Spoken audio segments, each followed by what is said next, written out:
नमस्ते दोस्तों। आज हम फिर आपके लिए गौतम बुद्ध की सत्य घटनाओं पर आधारित कहानियां लाए हैं। तो आइए शुरू करते हैं। नमोः बुद्धाय। एक बार की बात है, एक दिन सवेरे स्कूल जाने में मुझे बहुत देर हो गई थी। मन में बड़ा डर लग रहा था। वैसे तो कोई बात नहीं थी, लेकिन हेमिल मास्टर साहब ने यह जो कह दिया था कि मैं सबसे कर्मक और अकर्मक क्रियाओं की परिभाषा पूछूंगा, और मुझे एक फूटा शब्द भी याद नहीं था।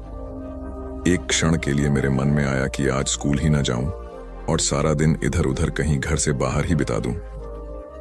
दिन बड़ा अच्छा था, आसमान साफ था और मीठी मीठी धूप फैली हुई थी। सड़क के किनारे वाले जंगल में चिड़िया खूब चहक रही थी और लड़की चीरने की जो मिल है उसके पिछवाड़े सिपाही कवायद कर रहे थे। यह सब कुछ उन अकर्मक और सकर्मक क्रियाओं से कहीं ज्यादा दिलचस्प था, लेकिन फिर भी अपनी तबीयत को रोकने का बल मुझ में था। इसीलिए मैंने स्कूल की तरफ लंबे लंबे डग बढ़ाए। टाउन हॉल के पास से गुजरते हुए मैंने देखा कि बुलेटिन बोर्ड के सामने बड़ी भीड़ इकट्ठी है। गत 2 वर्षों में लड़ाई हारने, सेनापति की आज्ञाओं, बजट आदि की जितनी भी बुरी खबरें थीं, वे सब इसी बुलेटिन बोर्ड पर प्रकाशित हुई थीं। और मैंने चलते चलते ही सोचा, अब कौन सा नया मामला उठ खड़ा हुआ। पर मैं रुका नहीं, भरसक तेजी से लमक लमक कर चलने लगा। वाकट्टर लोहर, जो अपने नौकर के साथ खड़ी दीदिहा वहां बुलेटिन पढ़ रहा था, चिल्लाया, बबुए भागो मत जाओ, वक्त से बहुत पहले स्कूल पहुंच जाओगे। मैंने सोचा कि यह मेरा मजाक उड़ा रहा है और मैं अपनी उसी रफ्तार से चलता ही चला गया। हांफता हांफता स्कूल पहुंच गया। स्कूल लगने पर हमेशा ही इतना शोरगुल होता था कि वह सड़क पर सुनाई पड़ता था। डेस्क के खुलने बंद होने की फटफटाहट, जोर जोर से एक साथ सबक पड़ जाने की एक तेज आवाज, यहां तक कि ठीक ठीक शब्दों को समझने के लिए कान पर हाथ रखने पड़ते थे। और सबसे ऊपर मास्टर साहब के रूल का रोर, जो उसे बार बार मेज पर घर पटकने से होता था। किंतु इस समय सब कुछ शांत था। मैं सोच रहा था कि जब मैं चुपके से जाकर अपने डेस्क पर बैठने की कोशिश करूंगा तो बड़ी हलचल मचेगी। परंतु उस दिन तो वास्तव में सब ऐसी चुप नजर आ रहा था जैसे इतवार की सुबह हो। खिड़की में से ही मुझे दिखाई दिया कि क्लास में सब लड़के अपनी अपनी जगह पर बैठे हैं और हेमिल मास्टर साहब अपना लोहे वाले भयानक रूल बगल में दाबे हुए चक्कर काट रहे हैं। मुझे सामने के दरवाजे को ही खोलकर अंदर क्लास में घुसना पड़ा। अंदाज लगाया जा सकता कि उस समय मैं कितना डरा और सहमा हुआ हूंगा, किंतु कुछ हुआ नहीं। मास्टर साहब ने बड़ी मुलायमियत से कहा, बच्चू फैंस, जाकर जल्दी से अपनी जगह पर बैठ जाओ, हम तुम्हारे बिना ही पढ़ाई शुरू करने वाले थे। बेंच पर कूदकर मैं अपने डेस्क पर जा डटा।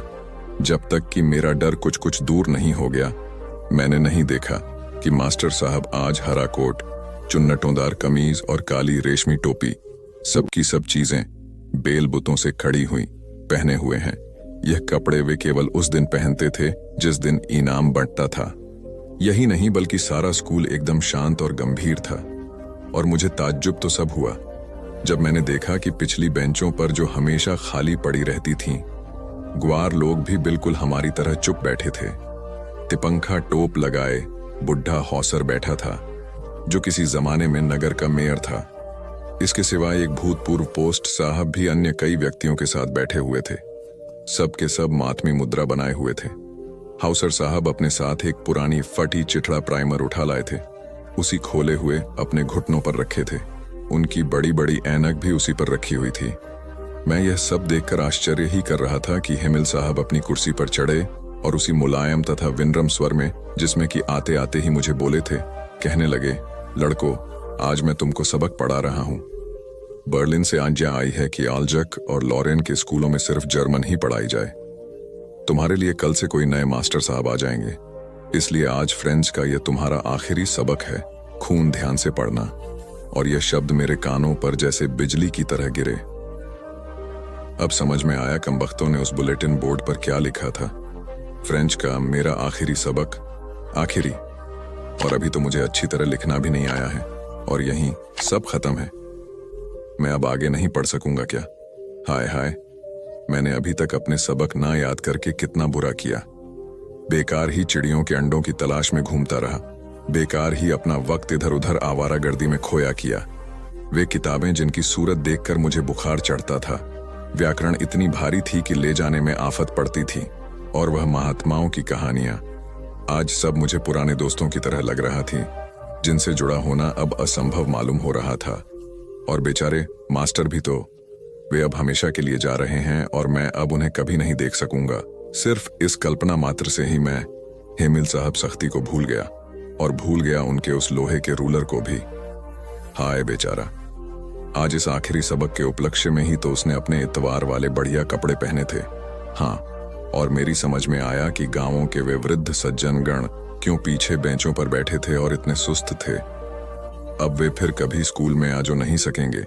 मास्टर साहब की 40 वर्ष की सेवा के प्रति अपनी कृतज्ञता प्रकट करने और उस देश का अभिनंदन करने जो अब उनका नहीं रहा था, वे लोग आए थे। मैं यही सोच विचार कर रहा था कि मेरा नाम पुकारा गया। अकर्मक क्रिया की परिभाषा सुनाने का अब मेरा नंबर था। क्या उस अकर्मक क्रिया की कठिन परिभाषा को बिना एक ही गलती किए हूं मैं जोर से और साफ साफ नहीं कह सकता था, लेकिन पहले ही शब्द में गड्ढा बद्धा गया और बुत बना खड्डा रह गया। दिल मेरा धक धक कर रहा था और ऊपर आंख उठाने की हिम्मत नहीं होती थी। मास्टर हेमिल ने कहना शुरू कर दिया था, फ्रेंड्स, मैं तुम्हें फटकारूंगा नहीं, तुम्हें खुद ही शर्म आनी चाहिए। कितनी बुरी बात है। हम लोग रोज रोज यही कहते थे कि ओह बहुतेरा वक्त है, कल पढ़ लेंगे, और तुम देखो कि यही कहते कहते हम कहां आ पहुंचे हैं।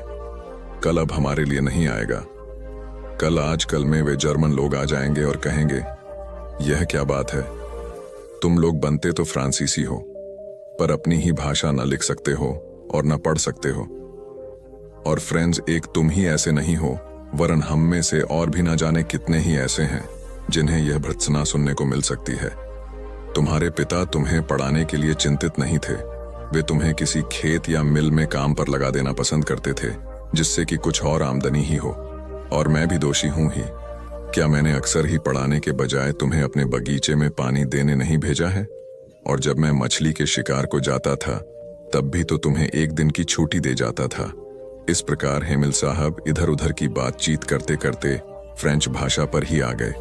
कहने लगे, संसार की सबसे सुंदर भाषा है, यह सबसे ज्यादा साफ और सही। हमें इसकी पूरी पूरी रक्षा करनी होगी, क्योंकि जब देश गुलाम हो जाता है तब उसकी स्वतंत्रता वापस लेने की केवल एक ही कुंजी शेष रह जाती है, और वह कुंजी है उसकी भाषा। परतंत्रता की जेल में बंद मनुष्य के लिए उसकी अपनी भाषा ही उसकी स्वतंत्रता दायक कुंजी है। ये कह चुकने के बाद मास्टर साहब ने व्याकरण खोली और सबक पढ़ाने लगे। मुझे बड़ा आश्चर्य हुआ कि वह तो सब समझ में खूब अच्छी तरह आ रहा था। मेरा ख्याल है कि न तो मैंने कभी इतना ध्यान लगाकर कभी पढ़ा ही था, और न मास्टर साहब ने ही तबीयत लगाकर इतनी अच्छी तरह कभी पढ़ाया ही था। ऐसा मालूम होता था कि वे बेचारे जो कुछ जानते थे, जाने से पहले वह सभी पढ़ा देना चाहते थे, और सो भी एक ही बार में हमारे दिमागों में ठूंस देना चाहते थे। व्याकरण के बाद सुलेखा शुरू हुआ। आज हेमिल साहब हम लोगों के लिए नई नई कापियां लाए थे, जिनमें बड़े ही खूबसूरत गोल गोल अक्षरों में लिखा हुआ था, आलजक, फ्रांस, आलजक। इतने बड़े बड़े शब्दों से लिखी इन कापियों के सफ़े क्लास भर में ऐसे लगते थे जैसे हर एक डेस्क पर झंडा फर रहा हो, और सब चुपचाप बैठे लिखने में तन्मय थे। पन्नों पर चलती हुई निबों की आवाज भर होती थी। एक बार कुछ भौरे कमरे में उड़ाए, किंतु किसी ने भी उनकी ओर ध्यान नहीं दिया, छोटे छोटे बच्चों ने भी नहीं, जो अक्षरों की गोलाई को भी ध्यानपूर्वक इतनी सावधानी से बना रहे थे जैसे वे गोलायां भी फ्रेंच हों। छत पर कबूतर बोल रहे थे।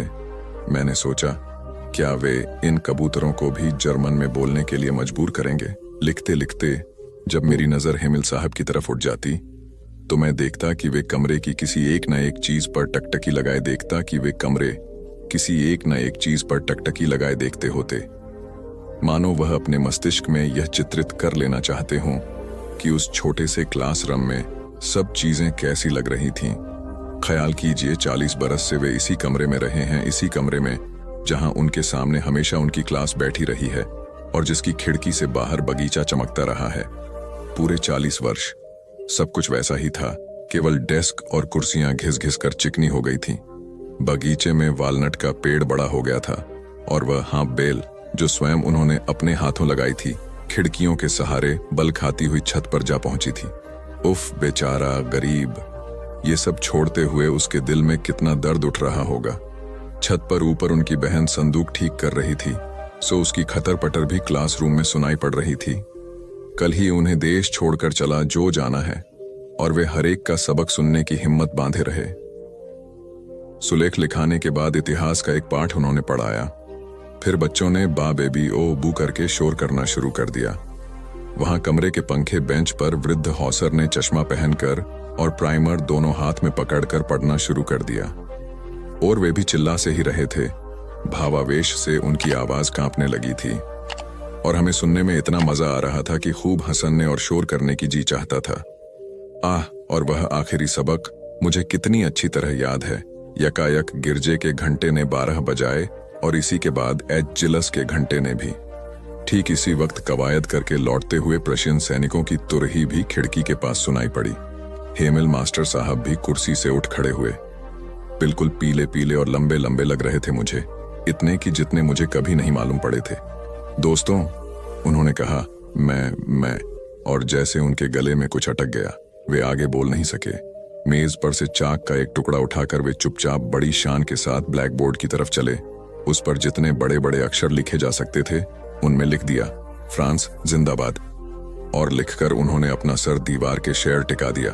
बिना बोले उन्होंने अपना हाथ हिलाकर आदेश दिया, जाओ, स्कूल खत्म। थॉर्डर ओवरज अपने पैरिश का सबसे अधिक संपन्न और प्रभावशाली व्यक्ति था। एक दिन यकायक बहुत जल्दी में वह पादरी के पास पहुंचा और बोला, मेरे लड़का हुआ है और उसका नामकरण संस्कार कराना चाहता हूं। उसका नाम क्या रखेंगे? अपने पिता के नाम पर, फिन। और गवाह कौन होंगे? थॉर्डाडीच ने अपने पैरिश के कुछ प्रसिद्धतम सज्जनों और महिलाओं के नाम गिना दिए। अच्छा, और कुछ? पादरी ने सर ऊपर उठाकर पूछा। टॉड कुछ देर हिचकिचाने के बाद बोला, मैं चाहता हूं यहीं गिरजे में लाकर उसका नाम रखने की रस्म अदा की जाए, यानी इसी हफ्ते में किसी दिन। हाँ, अगले शनिचर को 12 बजे दोपहर को। ठीक, और कुछ? पादरी ने पूछा। नहीं तो, कहकर थॉर ने अपनी टोपी उठा ली और उसे लपेट सी देते हुए चलने का उपक्रम किया। पादरी उठा। हाँ, अभी एक बात बाकी है। और थॉर डीएच की तरफ बढ़ा और उसका हाथ पकड़कर और गंभीरता पूर्वक उसकी आंखों में अपनी दृष्टि गड़ाते हुए बोला, ईश्वर करे तुम्हारा बेटा तुम्हारे लिए वरदान सिद्ध हो। 16 वर्ष बाद आज थॉर डीएच फिर पादरी के पास आया था। ओह, वाकई थॉर डीएच, तुम अपनी जिंदगी बड़े मजे में बिताते हो, पादरी ने कहा, क्योंकि आज 16 वर्ष बाद भी उसने थॉर डीएच में रत्ती भर भी कोई परिवर्तन नहीं पाया, क्योंकि मुझे कोई तकनीक नहीं है। थॉर डीएच के इस उत्तर में संतोष और प्रसन्नता की सुगंध थी। पादरी चुप रहा, पर कुछ क्षणों बाद फिर पूछा, कहो आज क्या खुशी की खबर है? कल मेरा बेटा नौकरी पर मुस्तकिल हो जाएगा। बड़ा होनहार बेटा है, और मैं पादरी को तब कोई दक्षिण नहीं देना चाहता जब तक कि मुझे यह न मालूम हो जाए कि गिरजे में बेटे को कौन सा स्थान मिलेगा। उसे सबसे अगली जगह मिलेगी। अच्छा, तो फिर ठीक है, लीजिए यह $10 और कुछ मेरे योग्य सेवा। पादरी ने डॉलर लेकर थॉर डीएच की तरफ टकटकी लगाकर पूछा, और तो कुछ नहीं, सब कृपा है आपकी। थॉर डीएच चला गया और भी 8 बरस निकल गए। एक दिन पादरी साहब के कमरे के बाहर बड़ा शोर सुनाई पड़ता था, क्योंकि बहुत से लोग गिरजे में आ रहे थे। उन सब के आगे आगे थॉर डीएच था। पादरी के कमरे में सबसे पहले थॉर डीएच घुसा। पादरी ने नजर ऊपर उठाई और पहचान लिया। आज तो तुम बड़े ठाठ के साथ आए हो थॉर डीएच, कहो क्या मामला है? मैं इसलिए आया हूं कि मेरे बेटे पर विवाह संबंधी नियम लागू कर दिए जाएं, क्योंकि गदमंद की लड़की कैरिन स्टोलिंदेन से उसकी शादी पक्की हो गई है। गदमंद यह रहे, उसने अपने पास ही खड़े हुए एक सज्जन की ओर इशारा करके कहा, ओह, तब तो वह इस पैरिश की सबसे धनी लड़की है। सुनता तो हूं, थॉर डीएच ने हाथ से सिर के बाल ऊपर करते हुए कहा। कुछ देर तक पादरी चुप बैठा रहा, जैसे गहरे विचार में तल्लीन हो। फिर अपने रजिस्टर में बिना कुछ बोले उन लोगों के नाम लिख लिए, और वहां पर गदमंद और थॉर डीएच ने $3 मेज कर दिए। दस्तखत करने के बाद थॉर डीएच ने $3 मेज पर रख दिए। मैं सिर्फ एक ही ले सकता हूं, पादरी ने कहा। सो तो ठीक है, पर तो मेरा इकलौता बेटा है, बिल्कुल इकलौता, इसीलिए मैं उसकी शादी भी जरा शान के साथ करना चाहता हूं। और तब पादरी ने वे $3 स्वीकार कर ली। थर्ड डीच, आज तुम तीसरी बार अपने बेटे की वजह से आए हो, लेकिन अब तो मैं उससे निपट गया, थर्ड डी ने कहा और अपनी पॉकेट बुक बंद करते हुए धन्यवाद देकर चला गया और उसके साथी भी पीछे पीछे चले गए। एक पखवाड़े के बाद दिन बहुत अच्छा लग रहा था। नाव में बाप बेटे झील पार कर रहे थे। वे स्टोलिंदेन को ब्याहने जो जा रहे थे। अरे, यह जगह तो खतरनाक है, फिन से अपनी सीट को सीधा करने के लिए उस पर से उठते हुए थॉर डीएच ने कहा। जिस तख्ते पर फिन खड़ा हुआ था वह उसी क्षण उसके पैरों तले से खिसक गया। उसने हाथ फेंके, चिल्लाया और पानी में जा गिरा। थोड़ चीखा, ले ये पतवार पकड़ ले, और फौरन खड़े होकर उसने पतवार फिन की तरफ फेंकी, किंतु फिन के हाथ में पतवार नहीं आई। उसने बहुतेरी कोशिश की और वह थक कर अकड़ने भी लगा। अच्छा, जरा ठहरो, घबराओ नहीं, थोड़ ने आश्वासन दिलाया और नाव को उसकी तरफ खेने लगा। तब तक बेटे ने पलटा खाया, एक आंसू भरी नजर से अपने बाप को देखा और गड़प हो गया। थोड़द को अपनी आंखों पर विश्वास नहीं हो रहा था। नाव को एक ही जगह रोके हुए वह जगह को एकटक देखता रहा जहां अभी अभी फिन डूबा था, जैसे उस जगह को एकटक देखता रहा जहां अभी अभी फिन डूबा था, जैसे वह इंतजार कर रहा था कि अभी हाल ही मेरा ऊपर निकल आएगा। उसी जगह पर पानी में कुछ बुलबुले उठे, कुछ और उठे, और फिर एक बड़ा सा बुलबुला उठा और फूटा गया। झील की सतह फिर दर्पण की तरह स्वच्छ और निर्मल हो गई। 3 दिन और 3 रात, न कुछ खाया न जरा भी सोया। बराबर उसी जगह के चारों तरफ नाव में थोड़ा चक्कर काटता रहा। बेटे की लाश तो अभी तक नहीं मिली थी उसे। तीसरी रात खत्म होते होते लाश ऊपर उतर आई। उसे गोद में लेकर वह पहाड़ी के ऊपर अपने बाग की तरफ चला। करीब करीब 1 साल बाद पतझड़ की वह शाम, कमरे के बाहर दालान में कुछ आहट सुनाई पड़ी, जैसे दरवाजे की कुंडी खटखटा सा रहा था। पादरी ने जाकर दरवाजा खोल दिया। कमर झुकी हुई, सफेद बाल, लंबा और दुबला एक आदमी कमरे में आ घुसा। पादरी उसे काफी देर तक गौर से देखता रहा, तब खिन जाकर उसे पहचान पाया। वह थोड़ ही था। इतनी देर में घर से निकले हो? पादरी ने पूछा और फिर मौन होकर निश्चल खड़ा रह गया। हाँ, देर तो हो गई, कहकर थोड़ एक कुर्सी पर बैठ गया। पादरी भी बैठ गया और जैसे कुछ प्रतीक्षा करने लगा। समय बीतता जा रहा था और बहुत सारा बीत गया, पर दोनों के दोनों चुप रहे। आखिरकार थोड़ आज ने चुप तोड़ी। मैं गरीबों को कुछ देना चाहता हूं, जिससे कि मेरे बेटे का नाम चलता रहे। यह कहकर वह उठा और कुछ डॉलर मेज पर रख दिए और फिर बैठ गया। पादरी ने डॉलर गिने। यह तो बहुत अधिक धन है, पादरी बोला। यह मेरे बाग की आधी कीमत है, आज ही मैंने बेंच कर चुका हूं।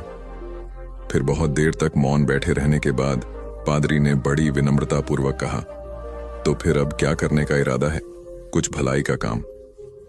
थोड़ी देर तक दोनों फिर चुप बैठे रहे। थोड़ा की आंखें जमीन की तरफ झुक हुई थीं और पाडर की आंखें थोड़ा की आंखें की तरफ। फिर शांत और धीमे स्वर में पादरी ने कहा, मैं सोचता हूं कि अब वास्तव में तुम्हारा बेटा तुम्हारे लिए वरदान बन गया। हाँ, मैं भी यह सोचता हूं, थोर्डट ने झुकी पलकें उठाकर कहा, और 2 बड़े बड़े आंसू सूखे झुर्रियोंदार गालों पर बह चले। मैं एक मामूली औरत हूं, इतनी मामूली हूं कि आपकी नजर भी मुझ पर नहीं पड़ी, लेकिन मैं आपको देख रही हूं। आप अपनी बीवी के साथ डॉक्टर के यहां जा रहे हैं, उसकी कोख में लड़की या लड़का, यह जानने के लिए। असल में आप अपनी लड़की की हत्या करना चाहते हैं, कोख में ही। आपको यह ख्याल भी नहीं आ सकता कि जिस सड़क से आप जा रहे हैं उसे मैंने बनाया है। मैंने यहां रोटियां बिछाई और फिर उन्हें दुर्मुट से कूटा था। मेरी छोटी बेटी तब यहां किनारे पर उगी झाड़ियों में ऊँघती रहती थी। मेरी 3 बेटियां हैं। मेरा आदमी कहता था कि अगर बेटा नहीं हुआ तो मुझे छोड़ देगा। उसने कहने के लिए मुझे छोड़ भी दिया, पर अब भी पका पकाया खाने के लिए जब तब आ जाता है। चिकनी चुपड़ी बातें भी करता है। मैं सब समझती हूँ। फिर सोचती हूँ, चलो मेरी बेटियों का बाप है। कमाल है, जिन बेटियों से वह छुट्टी चाहता था उन्हीं बेटियों के नाम की थाली में उसे परोस देती हूँ। वह समझता है बेटियां बोझ हैं। मेरी 3 बेटियां सांवली हैं। उनकी काली आंखें हैं बड़ी बड़ी पके जामुनों जैसी, और हाथ बड़े फुर्तीले हैं, खूब काम करती हैं। मेरी ही तरह वे तरह तरह के धंधे पीटेंगी, पर फिर भी उनके होने से मुझे बड़ी तसल्ली है। मैं अकेली तो नहीं हूं ना। तुम समझते हो लड़कियां बेकार होती हैं, औरतों के कामों को आप जानते ही नहीं। अरे देखो, मैंने सड़क बनाई, धान की रुपाई की, कपास चुना, कपड़े की फैक्ट्री में रीलिंग की, आलू खोदे, 3 बेटियों को जन्म दिया, पाला पोसा। क्या मैं बेकार हूं? ये जो तुम चाय पीते हो, इसकी पत्तियां भी लड़कियां ही चुनती हैं, और क्या क्या नहीं करती। इतने धंधे औरतें करती हैं कि गिनवाने मुश्किल, और तुम्हारा ये सूटर कोई 1 पौंड का होगा। 1 पौंड ऊन इतनी होती है कि दिन रात लगकर 3 दिन में उसका सूटर बनता है, जिसके मुझे 12 रुपए मिलते थे। तब बच्चियां छोटी थीं तो सोचती थीं घर में उनके पास बैठे बैठे बुनाई कर सकती हूं, लेकिन धंधा बड़े नुकसान का था। फिर ठेकेदार ने मीन मेख निकालनी शुरू की और मुझ पर गलत नजर डालने लगा, तो मैंने ये धंधा छोड़ दिया। फिर आटे की फैक्ट्री में काम किया, बड़े काम छोड़े और पकड़े। 2-4 मुर्गियां और बकरियां तो खैर पालती ही हूं। इसी तरह रूखा सूखा चलता है। ये जो तुम्हारी बीवी ने रेशमी साड़ी पहन रखी है, इसके धागे भी औरतें तैयार करती हैं, कीड़े पालती हैं। मुश्किल काम है, जांघ में घाव हो जाते हैं, धान की रोपनी में भी पैरों में खारवे हो जाते हैं और कमर झुके झुके टूट जाती है। मुझ पर पैसे होते तो अपनी लड़कियों को पढ़ाती लिखाती, उन्हें मास्टरनी बनाती या डॉक्टरनी। तुम खुद पढ़े लिखे हो, पैसे वाले भी दिखते हो, तुम लड़की का गर्भ क्यों गिरवाना चाहते हो? तुम समझते हो तुम्हारी लड़की कोई काम नहीं कर सकती। अरे आदमी कोई फालतू चीज नहीं, 100 काम है उसके करने को। फिर इस तरह सोच समझकर लड़कियों को मारना तो कुदरत से खिलवाड़ है। अगर मान लो तुम्हारे घर लड़का हो गया तो तुम क्या सोचते हो, वो तुम्हें लड़की से ज्यादा प्यार करेगा। फिर लड़के बिगड़ते भी बहुत हैं। आजकल उनका ध्यान शरातर, ताश और मारपीट में ज्यादा हो गया है। मान लो लड़की ही पैदा हो जाए तो क्या, तुम उसे पढ़ाना लिखाना, वो तुम्हें खूब प्यार करेगी। लड़कियां माँ जाप को खूब प्यार करती हैं। तुम्हारे घर में रौनक होगी सो अलग से। तुम सोचते हो दहेज देना पड़ेगा, तो तुम उसे खाने कमाने लायक कर देना। दहेज मांगने वाले से शादी मत करना। हो सकता है आप ही ऐसा लड़का मिल जाए जो बिना दहेज के शादी कर ले। अगर न मिले तो क्या, वो कमाएगी, खाएगी और तुम्हारा सहारा बनेगी। हो सकता है वह तुम्हारा नाम रोशन कर दे। तुम्हारे लिए क्या पैसा ही सब कुछ हो गया, या दुनिया का डर अपनी बेटी से भी बड़ा हो गया? आखिर तुम अपनी बेटी को प्यार तो कर ही सकते हो, और बेटी भी तुम्हें प्यार कर सकती है। माँ बाप और बच्चे का इतना रिश्ता बहुत हुआ। इसके लिए तो आदमी जीता है, पैसे को चाहे जितना मानो, पर मोह ममता फिर भी बड़ी चीज है, इसे बनाए रखने में ही खैर है। नहीं दुनिया उजड़ी समझो, कुदरत के साथ इतनी मनमानी अच्छी नहीं। लड़कियों को तुम ऐसे ही गिरवाते रहे तो औरतें कितनी कम हो जाएंगी। फिर तुम उनके लिए कुत्तों की तरह लड़ोगे। दहेज के डर से आज उन्हें मरवा सकते हो तो कल फिर पैसे के लालच में बेचोगे भी। इस तरह क्या दुनिया बड़ी अच्छी हो जाएगी, या तुम्हारे घर परिवारों में खुशियां छा जाएंगी? तुम जो रेशमी साड़ी पहनकर इसके साथ चली आई हो, इससे इतना डरती क्यों हो? सोचती हो ये तुम्हें छोड़ देगा?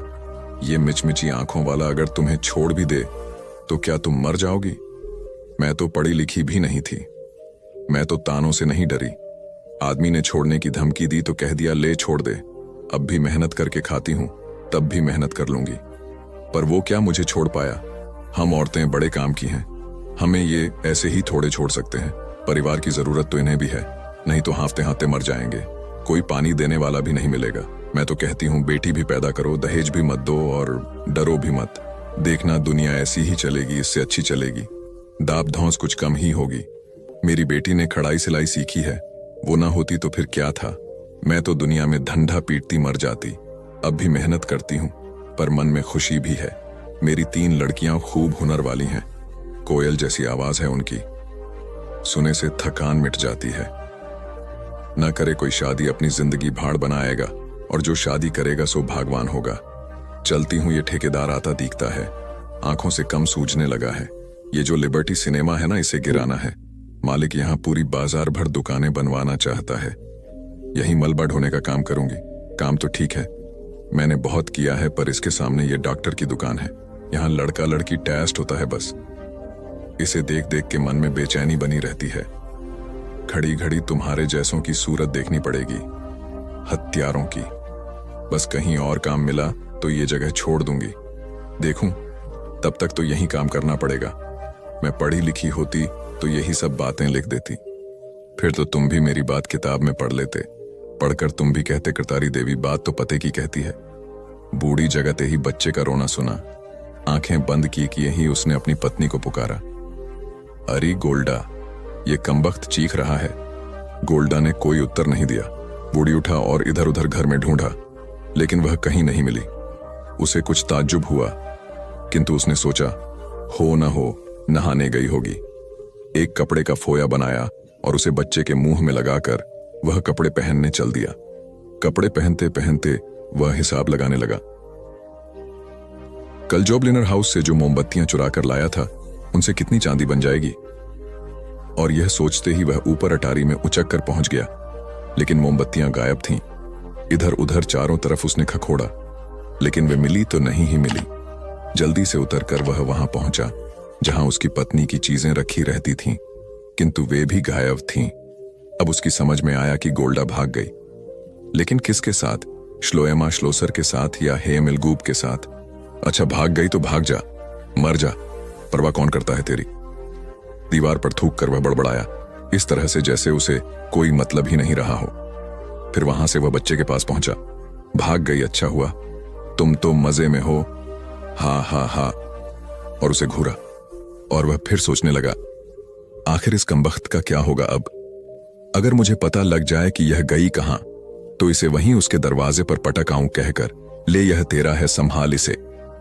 यकायक एक दुर्भावना उसके मन में उठी, जिसके कारण उसका मुख पीला पड़ गया, हाथ पैर कांपने लगे और वह ओंठ काटने लगा।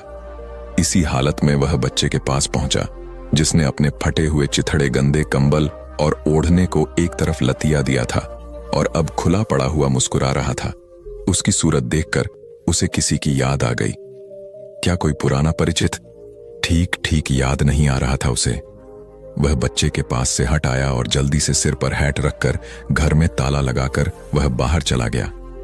किस तरफ जा रहा था, क्यों जा रहा था, यह कुछ उसे नहीं मालूम। अंधाधुंध वह चलता ही चला गया, लेकिन उसे चैन नहीं था। बच्चे का रोना उसके कानों को बेंधे डालता था। वह जैसे उसे पुकार पुकार कर बुला रहा था और उसने देखा वह वैसे ही अपनी नन्ही नन्ही टांगें चला रहा है, सुबक सुबक कर रो रहा है। नहीं नहीं, मुझे लौटना ही चाहिए। पर अगर उस सुसरी को इस वक्त कहीं पकड़ पाता तो गला घोंट देता। गला जीभ निकल पड़ी कमबख्त की। सत्यानाश हो हत्यारिन का। और यही मन में चीखते चिल्लाते वह एक नानबाई की दुकान में घुस गया, एक क्रीम रोल खरीदी और घर लौट पड़ा। बच्चा जैसा का तैसा खुला पड़ा मुस्कुरा रहा था। मौत भी तो नहीं आती, इस कमबख्त कैसा मजे में लेटा मुस्कुरा रहा है, अभागा कहीं का। और वह फिर घर से चल दिया, किंतु उसके कृदम आगे उठते ही न थे। उसको यही लगता था कि बच्चा रो रहा है और बस उसका दिल जैसे क्षोभ के मारे ऐंठने लगता। उसने कसकर दोनों हाथों की मुट्ठी भींची, जैसे झुंझलाकर कोई संकल्प किया। फिर घर लौट आया। इस बार तो बच्चा मां म्या म्या करके खूब ही रो रहा था। तेरी अम्मा, आह भागे, ढूंढ न जाकर अपनी उस दुलारी अम्मा को, उसे तो प्लेग ले गया, प्लेग। फिर उसने बच्चे को गोद में उठा लिया। बच्चा उसकी छाती से चिपटने लगा और अपने नन्हे पतले ओंठों से मां का दूध ढूंढने लगा। आग लगे उस पापिन में वह बच्चे के कोमल गालों और सुकुमार शरीर पर प्यार से हाथ फेरते हुए बलबल आया। मुन्ना मेरा रोता नहीं, मेरा श्लोआई माले कैसा चुप जा चुपना, बड़ा अच्छा मुन्ना है मेरा। बच्चे ने अपने ओंठ और भी व्यग्रता के साथ दूध की खोज में चलाने शुरू कर दिए। हाथ भी इधर उधर चलाने लगा और अपना सिर भी हिलाया, जैसे बस बोलना ही चाहता हो। बच्चे को उसने अपनी छाती से और कसकर चिपटा लिया और दूध की तलाश करने लगा। कुछ थोड़ा सा उसे स्टोव में रखा दिखाई दिया, लेकिन वह बहुत ही कम था। उसने क्रीम रोल को उसमें भिगोया और चम्मच से लेकर धीरे धीरे उसे चुसाने लगा। साथ ही बड़े प्यार से बातें भी करता जाता था। बेटा हमारा खालो खालो न मुन्ना, कैसा राजा, हाँ हमारा राजा बेटा, तेरी अम्मा बड़ी कमबख्त है, तुझे अकेला छोड़कर चली गई है, पाप पड़ेगा, उस पर नरक में गिरेगी हरामजादी। कुतिया भी तो अपने पिल्ले को इस तरह से छोड़कर नहीं भागती, वह कुतिया से भी गई बीती है, रोते नहीं है। मैं कुसुम खाकर कहता हूं तुझे कभी नहीं छोड़ेगा, कभी नहीं। जब बच्चा चुप हो गया तब उसे कपड़ों में लपेटकर वह बाहर सड़क पर आया और उसके सड़क पर आते ही बाजार में हलचल मच गई। बूढ़ी कुलक के पास बच्चा क्रैडनिक अपनी जगह से ही चिल्लाया, वाह भाई कुलक, ये पिल्ला कहां पाया तुमने। बाहें फैलाकर क्रैडनिक की बीबी उठी और कुलक की तरफ भागी। खुशी के मारे उसने अपने आंचल से कई बार बच्चे का मुंह पोंछा, खिलखिलाई। और बड़े प्यार से उसका गोरा गोरा गट्ठा हुआ बदन थपथपाने लगी। तुम्हारा ही लड़का है ये कुलक? अच्छा, मैंने तो कभी नहीं सोचा कि तुम्हारे भी लड़का हो सकता है। देखो ना कैसी छोटी छोटी आंखें, लगता है ना बिल्कुल मैरीना की तरह। नाक तो बिल्कुल वैसी ही है। हीरा है हीरा, लाओ मुझे दो गोदी में। कहकर उसने बच्चे को अपनी गोद में ले लिया और रुलाने लगी। वाह वाह शैतान हो मुन्नू तुम बहुत। चोरों का सरदार वृद्ध क्रैडनिक धीरे धीरे उठा और बच्चे के पास पहुंचा। उसे अच्छी तरह देखभाल कर कुलक की पीठ पर हाथ मारा और बोला, कैसा मजे का गोल मटोल गुदगुदा बच्चा है, सफा छड़ जाएगा छत पर। इसकी मां कौन है? आग लगे उसमें। वे चांदी वाली मोमबत्तियां लेकर रात भाग गई और इस पिल्ले को तुम्हारे पास छोड़ गई। हाँ, ये तो बहुत बुरी बात है, बहुत ही बुरी, कहकर बूढ़े क्रैडनिक ने अपना सिर खुजलाया। इतने में उसका लड़का आया और कुलक से बोला, वाह भाई, ठीक, अब मैं समझ गया कि वह चोरी का पेशा छोड़कर तुम्हें नर्स बनना ही पड़ेगा। खूब मजा चखाया उसने तुझे। अच्छा अच्छा, चल अपना दिमाग मत खपा, यहां भगवान सबको देता है और फिर कुलक कुलक है, कुलक ने कहा और बच्चे को क्रैडनिक की गोद से लेकर शहर से बाहर चला। उसे लगा जैसे सड़क पर लोग उसकी ओर देख देख कर उंगली उठा रहे थे, हंस रहे थे। शहर से ही लगा हुआ एक जंगल है। वहां पहुंचकर कुलक एक पत्थर पर बैठ गया। चारों तरफ न आदमी था और न आदमजात। पेड़ों की पत्तियां मरमर करके जैसे मातम मना रही थीं। उनकी साथिन पीली मरी हुई पत्तियां उनसे अलग हो होकर भूमि पर जो गिर रही थीं। दूरस्थ किसी झरने की कलकल ध्वनि भी धीमी धीमी सुनाई पड़ रही थी। बूढ़ी ने अपने पास ही पत्थर पर बच्चे को लिटा दिया, जैसे पटक दिया हो। बच्चा अपना अंगूठा चूसता हुआ चुपचाप लेटा ही रहा, जैसे समाधि में लीन हो रहा हो। कुलक की समझ में जरा भी नहीं आता था कि इस बच्चे का वह करे भी तो क्या। पलक मारने भर की देर के लिए उसने सोचा इसे छोड़ ही न दूं, परंतु दूसरे ही क्षण उसके अंदर का पिता जाग उठा। उसका प्यार जाग उठा, उसकी ममता जाग उठी, मोह माया जाग उठी। यह बेचारा गरीब मेरा बेटा। और उसने बच्चे को फिर गोद में उठा लिया, खूब कसकर छाती से चिपकाया और गौर से उसकी मनुहार देखने लगा। उसने अनुभव किया कि वह अपना ही प्रतिबिंब उसमें देख रहा था और खुशी की एक लहर सी उसकी रग रग में दौड़ गई। अपनेपन की सुखद भावना से वह फूला न समाया। छोटे कुलक से तुम, वहां मेरे बेटे कुलक, वह बच्चे से जोर से बोला। बस अब ठीक है, मैं दावे के साथ कहता हूं, तुम बड़े बढ़िया आदमी होगे। तुम दीवार पर चढ़ोगे, छज्जों पर पहुंचोगे और रोशनदानों में से कूदकर कमरों में जाकर ताले तोड़ोगे और क्रोम चुरा लाओगे। वह बेटे बड़े होशियार हो तुम। फिर तुम्हारे भी बच्चे होंगे और उनकी मां उन्हें छोड़ जाएगी, लेकिन तब क्या तुम उस बच्चे के लिए दर दर भीख मांगते घूमोगे? तुम कौन हो तुम? कुलक, कुलक मेरी ही तरह तुम मैं। फिर उसने बच्चे को जमीन पर लिया दिया और खुद एक पेड़ के पीछे छिप गया और देखने लगा कि वह करता क्या है। उसने अपने हाथ पैर चलाने शुरू किए, हाथ मुंह में ठूंस कर चूसने लगा और किलकारियां भरने लगा जैसे खेल रहा हो। फिर मां मां मां मान मां। बूढ़ी दूसरे पेड़ की आड़ में छिपा और दूर वह चलता ही चला गया, लेकिन उसका रोना बराबर सुनाई पड़ता ही रहा। जब वह उसकी आंखों से बिल्कुल ही ओझल हो गया, तब वह जोर से भागने लगा। वह बेतहाशा भागता चला जा रहा था, किंतु उसी गति से बच्चे के रोने की आवाज भी उसके पीछे पीछे दौड़ती चली आ रही थी। अरे कहीं नदी में लुढ़क कर न गिर गया हो, उसने यकायक सोचा। उसके दिल में एक भयानक पीड़ा उठी, एक कसक, एक ऐंठन।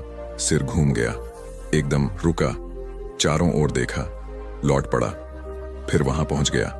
बच्चा खूब फूट फूट कर रो रहा था। उसने फौरन उसे उठाकर छाती से चिपका लिया। जंगल के सहारे जो छोटी छोटी झोपड़ियां हैं, उन्हीं में वह जा पहुंचा और अपने कलेजे के टुकड़े उस बच्चे के लिए दर दर भीख मांगने लगा। इस अनाथ के लिए दूध भूखा मरा जा रहा है, दूध, जरा सा दूध, बड़ा भला होगा, भगवान भला करेगा तुम्हारा। इस दूध मुंहे बिना मां के लाल के लिए जरा सा दूध, दूध दूध दूध। रात के आकाश की गहरी नीलिमा में से प्रभात ने झांक कर देखा कि एक युवक तेजी के साथ संकेत की तरह उठे हुए पर्वत की ओर चला जा रहा है। उसका हृदय समस्त संसार की गति से स्पंदित था। बिना तनिक सी भी चिंता किए हुए वह समतल मैदान पर घंटों ही चलता रहा। जब वह जंगल के निकट पहुंचा तो उसे एकदम समीप और सुदूर से आती हुई एक बड़ी ही रहस्यमय सी ध्वनि सुनाई पड़ी। युवक, अगर तुम हत्या नहीं करना चाहते तो इस जंगल में होकर मत जाओ।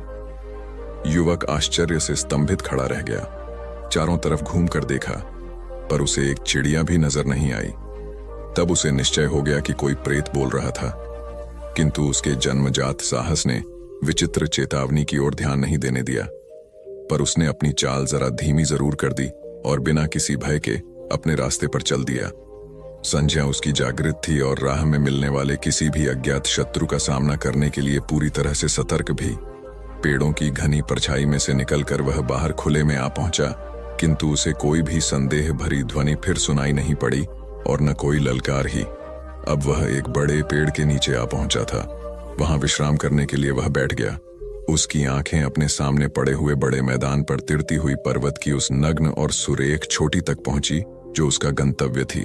पर उस स्थान से वह उठे उठे कि दोबारा वही भेद भरी सुनाई पड़ी, एकदम समीप से एकदम सुदूर से आती हुई। कप या कहीं अधिक गंभीरता के साथ, युवक, इस मैदान को पार मत कर जाना। अगर अपनी मातृभूमि पर आफृत नहीं बुलाना चाहते हो तो।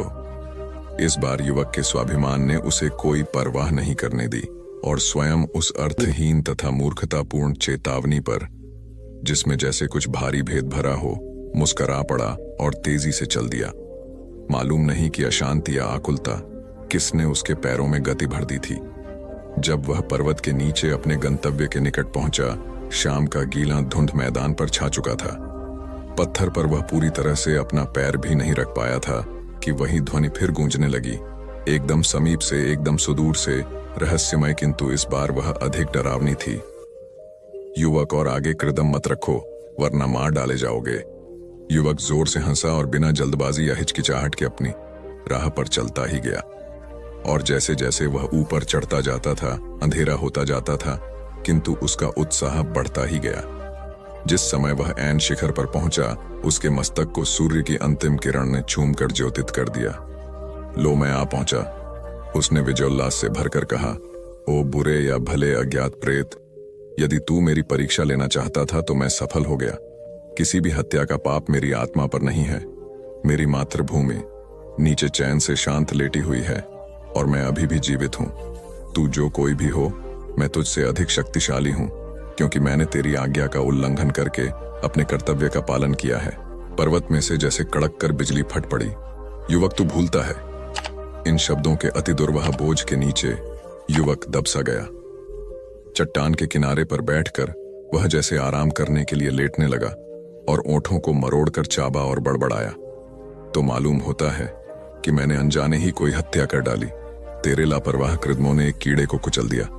प्रत्युत्तर प्रतिध्वनित हुआ और युवक ने फिर अन्यमनस्क होकर उत्तर दिया। ओ, अब समझा। कोई बुरा या भला प्रेत मुझ में नहीं बोल रहा था, बल्कि एक ऐसा प्रेत जो मजाक भी करना जानता है। मुझे नहीं मालूम था कि इस मृत्युलोक में भी ऐसे विचित्र प्राणी रमण किया करते हैं। अंधेरी में मिटती हुई द्वाभा में जो वे ऊंची ऊंची पर्वत श्रेणियां खोई जा रही थीं, उन्हीं में से फिर प्रत्युत्तर प्रतिध्वनित हुआ। क्या तुम अब भी वही युवक हो जिसकी आत्मा प्रातःकाल विश्व संगीत से स्पंदित थी? क्या तुम्हारी आत्मा इतनी गिर गई है कि वह एक कीड़े के भी दुख दर्द से द्रवीभूत नहीं हो सकती? क्या यही तुम्हारा मतलब था? युवक ने माथे में बल डालते हुए पूछा।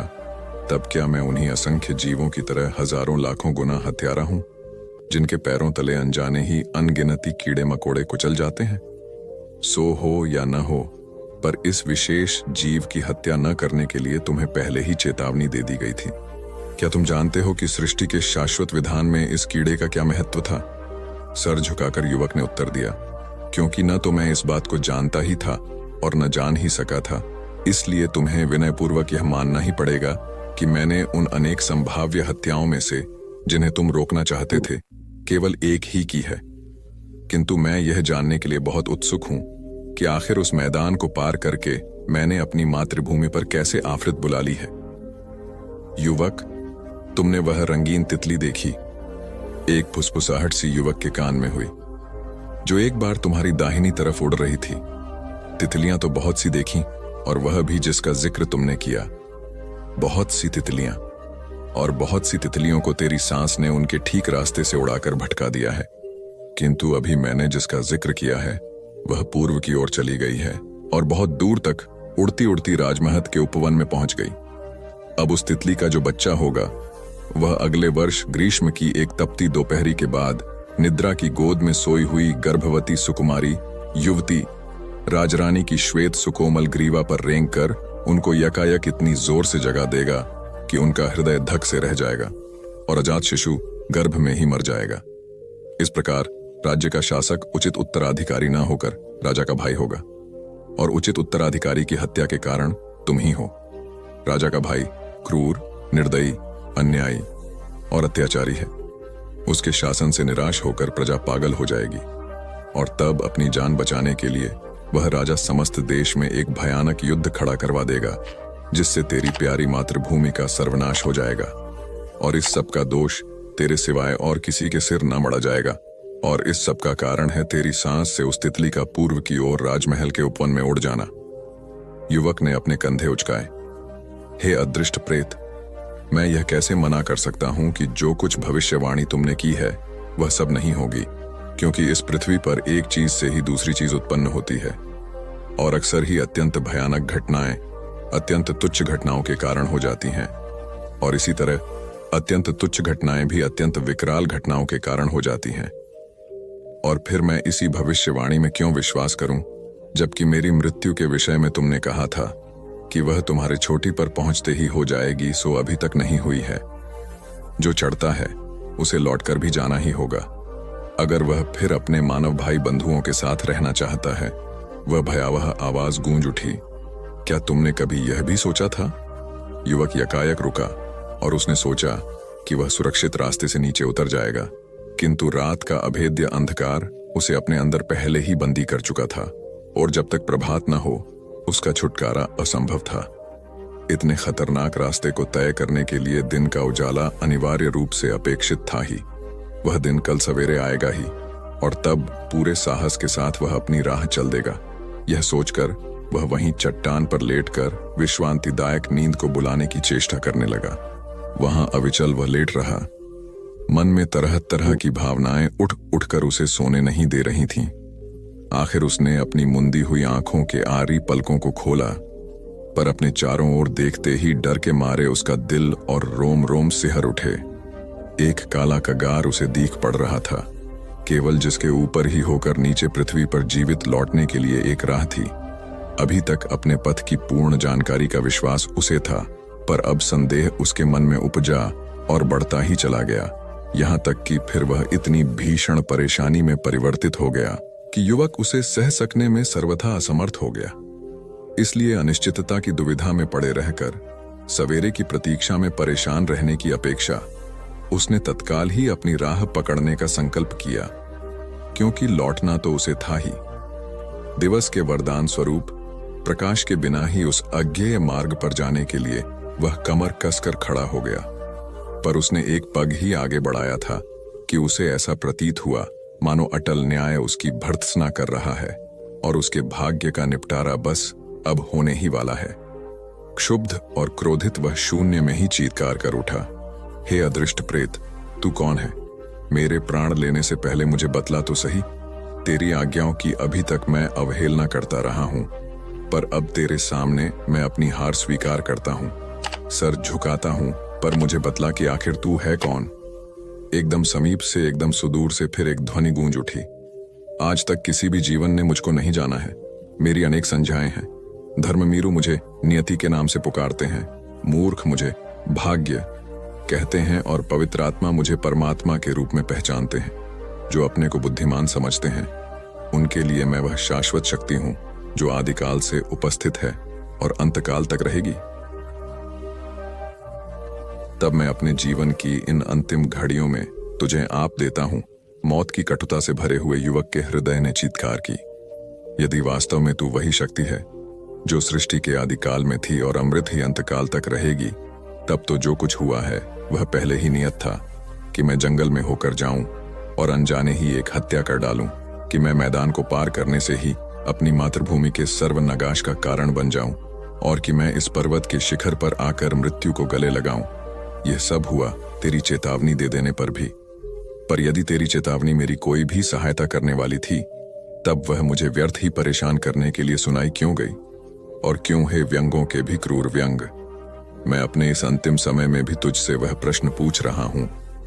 एक कठोर और भयानक भेद भरे अट्टहास से गूंजता हुआ उत्तर महाशून्य की अज्ञात अपरिचित सीमाओं से टकराकर प्रतिध्वनित हो उठा। जैसे ही युवक उस प्रतिध्वनि को सुनने और समझने के लिए प्रस्तुत हुआ, जमीन हिली और उसके पैरों तले से खिसक गई। वह गिरा और काल के कराल वातायन में से उच्च गति हुई अनादि अनंत रात्रियों के अमिट अंधकार में होता हुआ असंख्य अतल गर्तों से भी कहीं नीचे गिरता चला गया। वह एक नेक औरत थी जिसने मुझसे यह कहानी कही थी। और कहानी क्या, जैसे उसने पापियों, नवयुवकों और आधुनिकता के पीछे दीवाने लोगों को एक चेतावनी सी दी हो। आसमान नीला और साफ था। देखते देखते काली घटाएं घिर आई, काली काली घनघोर घटाएं, जिनके अंतराल में एक भारी तूफान छिपा था। पहले पहल तो वे दूर जंगल के उस पार क्षितिज पर उठती दिखाई दी थीं, लेकिन जरा देर में ही गांव के ऊपर का सारा आकाश उनसे छा गया। झंझा का तेज झोंका उन्हें भगाए लिए चला आ रहा था, जैसे कोड़े की चोट से नटखट घोड़े को सरपट भगाया जा रहा हो। गुस्से में भरी हुई फूली फूली, सूजी सूजी और सर्वनाश के लिए तत्पर वे घटाएं जैसे फुफकारती हुई चली आ रही थीं। और आंधी एक पूरा भयानक झंझावात जैसे सब कुछ मिटा देने के लिए ही उद्यत हो। धूल के बादल पानी के उन बादलों से जाकर टकरा रहे थे। छतें उड़ उड़कर सैकड़ों गज दूर जा रही थीं। दीवारें दर दर कर तड़क तड़क कर गिर रही थीं। पेड़ों की पंक्तियों और टहनियों का तो भुरकुस ही निकला जा रहा था और पेड़ जड़ से उखड़कर धराशायी हो रहे थे। प्रलय का दिन आया लगता था। गांव पर आतंक छा गया था। उजला उजला दिन यकायक ही काली काली डरावनी रात में बदल गया था। इतनी काली रात जैसे धर्मात्मा यहूदी की कष्टकर काली आत्मा। गांव वाले जल्दी जल्दी अपने अपने घरों की खिड़कियां और किवाड़ें बंद कर रहे थे। अपने पापों के प्रायश्चित के लिए उद्यत पापी यहूदियों के चिंतित मुख और भी चिंतित हो उठे थे। उन्हें लग रहा था कि कुयामत का दिन आज आ ही गया। अपने पापों की विकरालता उनके दिलों को प्रतिपल बैठा रही थी। ईश्वर फटकार बता रहा था। भजन गाने वालों की मातमी आवाज और भी भारी और रुआसी हो उठी। अंधकार घना होता ही गया। शैने ने अपने नेत्र भजनों पर से हटाए और चश्मा लगाकर उन्हें बाहर सड़क पर गड़ा दिया। ऊहू, वह चिल्लाई। उसका दिल धड़क रहा था और सांसें भारी भारी चल रही थीं। एक क्षण के लिए वह एकटक बाहर देखती ही रह गई। उसने धीरे से सिर हिलाया। भगवान की सर्वशक्तिमत्ता को उसकी आत्मा इस समय अनुभव करने लगी थी। अंधेरा कम न हुआ। घटाओं का अनंत समूह चला ही चला गया। खाक और धूल के बड़े बड़े बगुले हुंकती हुई हवा में चक्कर खाते रहे। शैने और आगे भजन न गा सकी। उसने अपना चश्मा उतारकर भजन की किताब के पन्नों में रख दिया और उठ खड़ी हुई और अपनी पुत्री के कमरे में चली गई। तुमने उससे क्या कहा? उसने कमरे में घुसते घुसते कहा, लेकिन पुत्री कमरे में नहीं थी। वृद्धा ने कमरे का कोना कोना खोज डाला, फिर जाकर रसोई घर देखा। जब वह वहां भी नहीं मिली, तब फिर वह उसी कमरे में लौट आई। लड़की की ओढ़नी गायब थी। कपड़ों की अलमारी खोली, उसकी जैकेट भी नहीं थी। वह चली गई और उसने उससे कह दिया था कि आज घर से बाहर वह कहीं न निकले। कम से कम इस क़यामत के दिन तो वह घर बैठे और उस विघधर्मी छोकरे के पास न जाए। बाहर के काले आसमान की तरह ही उसकी वृद्ध मुद्रा काली हो उठी। बाहर के तूफान की तरह ही उसके दिल में तूफान उठने लगा। वह मरमाहत घायल शेरनी की तरह कमरे में इधर से उधर चक्कर काटने लगी, जैसे किसी को खा जाने के लिए ढूंढ रही हो जो कुछ भी पा जाए उसके टुकड़े टुकड़े कर दे। ऐसी पुत्री से तो बांझ भली थी। उसका उद्वेलित हृदय चीख पड़ा और उसने आकाश की तरफ अपना हाथ उठाया। एक दिन एक किसान बुद्ध के पास आया और बोला, महाराज, मैं एक साधारण किसान हूं। बीज बोकर हल चलाकर अनाज उत्पन्न करता हूं और तब उसे ग्रहण करता हूं, किंतु इससे मेरे मन को तसल्ली नहीं मिलती। मैं कुछ ऐसा करना चाहता हूं जिससे मेरे खेत में अमृतत्व के फल उत्पन्न हों। आप मुझे मार्गदर्शन दीजिए जिससे मेरे खेत में अमृतत्व के फल उत्पन्न होने लगें। बात सुनकर बुद्ध मुस्कुराकर बोले, भले व्यक्ति, तुम्हें अमृतत्व का फल तो अवश्य मिल सकता है, किंतु इसके लिए तुम्हें खेत में बीज न बोकर अपने मन में बीज बोने होंगे। यह सुनकर किसान हैरानी से बोला, प्रभु, आप यह क्या कह रहे हैं? भला मन के बीज बोकर भी फल प्राप्त हो सकते हैं? बुद्ध बोले, बिल्कुल हो सकते हैं। और इन बीजों से तुम्हें जो फल प्राप्त होंगे वे वाकई साधारण न होकर अद्भुत होंगे, जो तुम्हारे जीवन को भी सफल बनाएंगे और तुम्हें नेकी की राह दिखाएंगे। किसान ने कहा, प्रभु, तब तो मुझे अवश्य बताइए कि मैं मन में बीज कैसे बोऊं। बुद्ध बोले, तुम मन में विश्वास के बीज बो, विवेक का हल चलाओ, ज्ञान के जल से उसे सींचो और उसमें नम्रता का उर्वरक डालो। इससे तुम्हें अमृतत्व का फल प्राप्त होगा। उसे खाकर तुम्हारे सारे दुख दूर हो जाएंगे और तुम्हें असीम शांति का अनुभव होगा। बुद्ध से अमृतत्व के फल की प्राप्ति की बात सुनकर किसान की आंखें खुल गईं। वह समझ गया कि अमृतत्व का फल सद्विचारों के द्वारा ही प्राप्त किया जा सकता है। गौतम बुद्ध किसी उपवन में विश्राम कर रहे थे। तभी बच्चों का एक झुंड आया और पेड़ पर पत्थर मारकर आम गिराने लगा। एक पत्थर बुद्ध के सर पर लगा और उससे खून बहने लगा। बुद्ध की आंखों में आंसू आ गए। बच्चों ने देखा तो भयभीत हो गए। उन्हें लगा कि अब बुद्ध उन्हें भला बुरा कहेंगे। बच्चों ने उनके चरण पकड़ लिए और उनसे क्षमा याचना करने लगे। उनमें से एक बच्चे ने कहा, हमसे बड़ी भूल हो गई है, मेरी वजह से आपको पत्थर लगा और आपके आंसू आ गए। इस पर बुद्ध ने कहा, बच्चों, मैं इसलिए दुखी हूं कि तुमने आम के पेड़ पर पत्थर मारा तो पेड़ ने बदले में तुम्हें मीठे फल दिए, लेकिन मुझे मारने पर मैं तुम्हें सिर्फ भय दे सका। एक बार भगवान बुद्ध अपने अनुयायियों के साथ किसी गांव में उपदेश देने जा रहे थे। उस गांव से पूर्व ही मार्ग में उन लोगों को जगह जगह बहुत सारे गड्ढे खुदे हुए मिले। बुद्ध के एक शिष्य ने उन गड्ढों को देखकर जिज्ञासा प्रकट की, आखिर इस तरह के गड्ढे खुदे होने का तात्पर्य क्या है? बुद्ध बोले, पानी की तलाश में किसी व्यक्ति ने इतने गड्ढे खोदे हैं। यदि वह धैर्यपूर्वक एक ही स्थान पर गड्ढा खोदता तो उसे पानी अवश्य मिल जाता, पर वह थोड़ी देर गड्ढा खोदता और पानी न मिलने पर दूसरा गड्ढा खोदना शुरू कर देता। व्यक्ति को परिश्रम करने के साथ धैर्य भी रखना चाहिए। एक बार भगवान बुद्ध भिक्षा के लिए एक किसान के यहाँ पहुंचे। तथागत को भिक्षा के लिए आया देखकर किसान उपेक्षा से बोला, श्रमण, मैं हल जोतता हूं और तब खाता हूं। तुम्हें भी हल जोतना और बीज बोना चाहिए और तब खाना खाना चाहिए। बुद्ध ने कहा, महाराज, मैं भी खेती ही करता हूं। इस पर किसान को जिज्ञासा हुई। बोले, गौतम, मैं न तुम्हारा हल देखता हूं, न बैल और न खेती के स्थल। तब आप कैसे कहते हैं कि आप भी खेती ही करते हैं? आप कृपया अपनी खेती के संबंध में समझाइए। बुद्ध ने कहा, महाराज, मेरे पास श्रद्धा का बीज, तपस्या रूपी वर्षा, प्रजा रूपी जोत और हल है, पाप भीरुता का दंड है, विचार रूपी रस्सी है, स्मृति और जागरूकता रूपी हल की फाल और पेनी है। मैं वचन और कर्म में संयत रहता हूं। मैं अपनी इस खेती को बेकार घास से मुक्त रखता हूं और आनंद की फसल काट लेने तक प्रयत्नशील रहने वाला हूं। अप्रमाद मेरा बैल है, जो बाधाएं देखकर भी पीछे मुंह नहीं मोड़ता है। वह मुझे सीधा शांति धाम तक ले जाता है। इस प्रकार मैं अमृत की खेती करता हूं।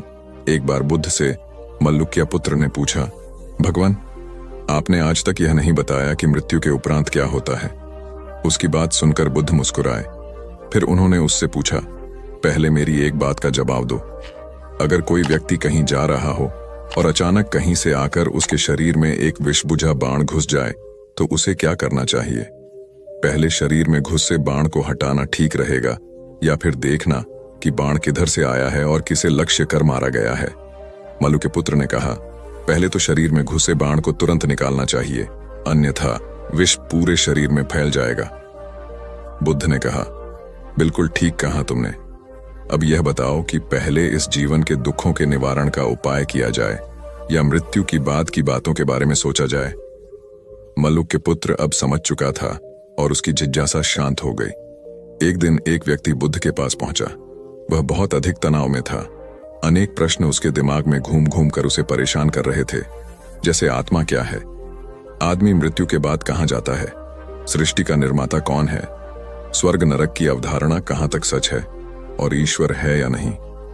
उसे इन प्रश्नों के उत्तर नहीं मिल रहे थे। जब वह बुद्ध के पास पहुंचा तो उसने देखा कि बुद्ध को कई लोग घेर कर बैठे हैं। बुद्ध उन सभी के प्रश्नों व जिज्ञासाओं का समाधान अत्यंत सहज भाव से कर रहे हैं। काफी देर तक यह क्रम चलता रहा, किंतु बुद्ध धैर्यपूर्वक हर एक को संतुष्ट करते रहे। बेचारा व्यक्ति वहां का हाल देखकर परेशान हो गया। उसने सोचा कि इन्हें दुनियादारी के मामलों में पड़ने से क्या लाभ। अपना भगवत भजन करें और बुनियादी समस्याओं से ग्रस्त इन लोगों को भगाए। किंतु बुद्ध का व्यवहार देखकर तो ऐसा लग रहा था मानो इन लोगों का दुख उनका अपना दुख है। आखिर उस व्यक्ति ने पूछ ही लिया, महाराज, आपको इन सांसारिक बातों से क्या लेना देना? बुद्ध बोले, मैं ज्ञानी नहीं हूं और इंसान हूं। वैसे भी वह ज्ञान किस काम का जो इतना घमंडी और आत्मकेंद्रित हो कि अपने अतिरिक्त दूसरे की चिंता ही न कर सके। ऐसा ज्ञान तो अज्ञान से भी बुरा है। बुद्ध की बातें सुनकर व्यक्ति की उलझन दूर हो गई। उस दिन से उसकी सोच व आचरण दोनों बदल गए। कथा का सार यह है कि ज्ञान तभी सार्थक होता है जब वह लोक कल्याण में संलग्न हो। महात्मा बुद्ध एक गांव में ठहरे हुए थे। वे प्रतिदिन शाम को वहां पर सत्संग करते थे। भक्तों की भीड़ होती थी क्योंकि उनके प्रवचनों से जीवन को सही दिशा बोध प्राप्त होता था। बुद्ध की वाणी में गजब का जादू था। उनके शब्द श्रोता के दिल में उतर जाते थे। एक युवक प्रतिदिन बुद्ध का प्रवचन सुनता था। एक दिन जब प्रवचन समाप्त हो गए तो वह बुद्ध के पास गया और बोला, महाराज, मैं काफी दिनों से आपके प्रवचन सुन रहा हूं, किंतु यहां से जाने के बाद मैं अपने गृहस्थ जीवन में वैसा सदाचरण नहीं कर पाता जैसा यहां से सुनकर जाता हूं। इससे सत्संग के महत्व पर शंका भी होने लगती है। बताइए, मैं क्या करूं? बुद्ध ने युवक को बांस की एक टोकरी देते हुए उसमें पानी भरकर लाने के लिए कहा। युवक टोकरी में जल भरने में असफल रहा। बुद्ध ने यह कार्य निरंतर जारी रखने के लिए कहा। युवक प्रतिदिन टोकरी में जल भरने का प्रयास करता, किंतु सफल नहीं हो पाता। कुछ दिनों बाद बुद्ध ने उससे पूछा, इतने दिनों से टोकरी में लगातार जल डालने से क्या टोकरी में कोई फर्क नजर आया? युवक बोला, एक फर्क जरूर नजर आया है। पहले टोकरी के साथ मिट्टी जमा होती थी, अब वह साफ दिखाई देती है। कोई गंदगी नहीं दिखाई देती है और इसके छेद पहले जितने बड़े नहीं रह गए, वे बहुत छोटे हो गए हैं। तब बुद्ध ने उसे समझाया, यदि इसी तरह उसे पानी में निरंतर डालते रहोगे तो कुछ ही दिनों में ये छेद फूलकर बंद हो जाएंगे और टोकरी में पानी भर पाओगे। इसी प्रकार जो निरंतर सत्संग करते हैं उनका मन एक दिन अवश्य निर्मल हो जाता है। अवगुणों के छिद्र भरने लगते हैं और गुणों का जल भरने लगता है। युवक ने बुद्ध से अपनी समस्या का समाधान पा लिया। निरंतर सत्संग से दुर्जन भी सज्जन हो जाते हैं, क्योंकि महापुरुषों की पवित्र वाणी उनके मानसिक विकारों को दूर कर उनमें सद्विचारों का आलोक प्रसारित कर देती है। एक आदमी को बुद्ध ने सुझाव दिया कि दूर से पानी लाते हो, क्यों नहीं अपने घर के पास एक कुआं खोद लेते?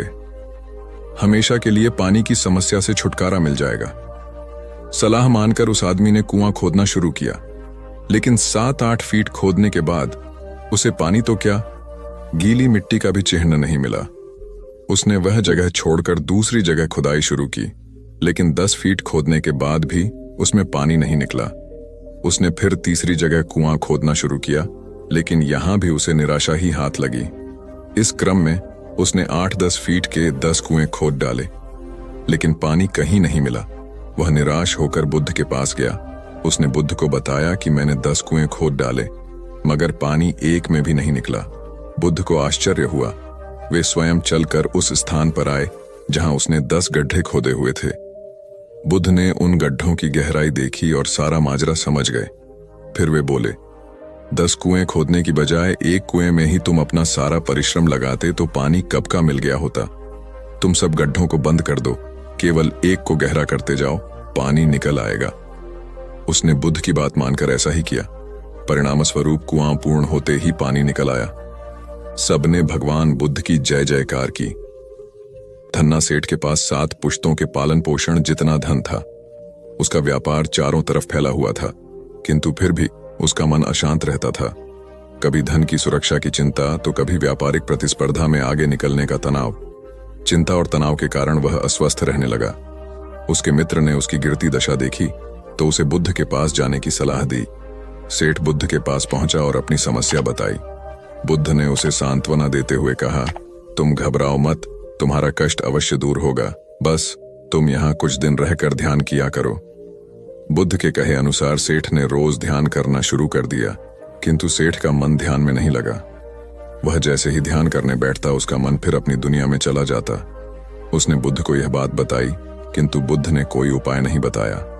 थोड़ी देर बाद जब सेठ बुद्ध के साथ वन में सायंकालीन भ्रमण कर रहा था तो उसके पैर में एक कांटा चुभ गया। वह दर्द के मारे कराहने लगा। बुद्ध ने कहा, बेहतर होगा कि तुम जी खड़ा कर कांटे को निकाल दो, तब इस दर्द से मुक्ति मिल जाएगी। सेठ ने मन कड़ाकर कांटा निकाल दिया। उसे चैन मिल गया। तब बुद्ध ने उसे समझाया, ऐसे ही लोभ, मोह, क्रोध, घमंड व द्वेष के कांटे तुम्हारे मन में गड़े हैं। जब तक अपने मन की संकल्प शक्ति से उन्हें नहीं निकालोगे, अशांत ही रहोगे। सेठ का ज्ञान बुद्ध के इन शब्दों से दूर हो गया और उसने निर्मल हृदय की राह पकड़ ली। अपनी कुप्रवृत्तियों से मुक्ति के लिए संकल्पबद्धता अनिवार्य है। जब तक व्यक्ति दृढ़ निश्चय न कर ले, वह अपनी गलत आदतों से मुक्त नहीं हो सकता। एक युवक ने बुद्ध से आकर कहा, मेरा गांव अशिक्षित है।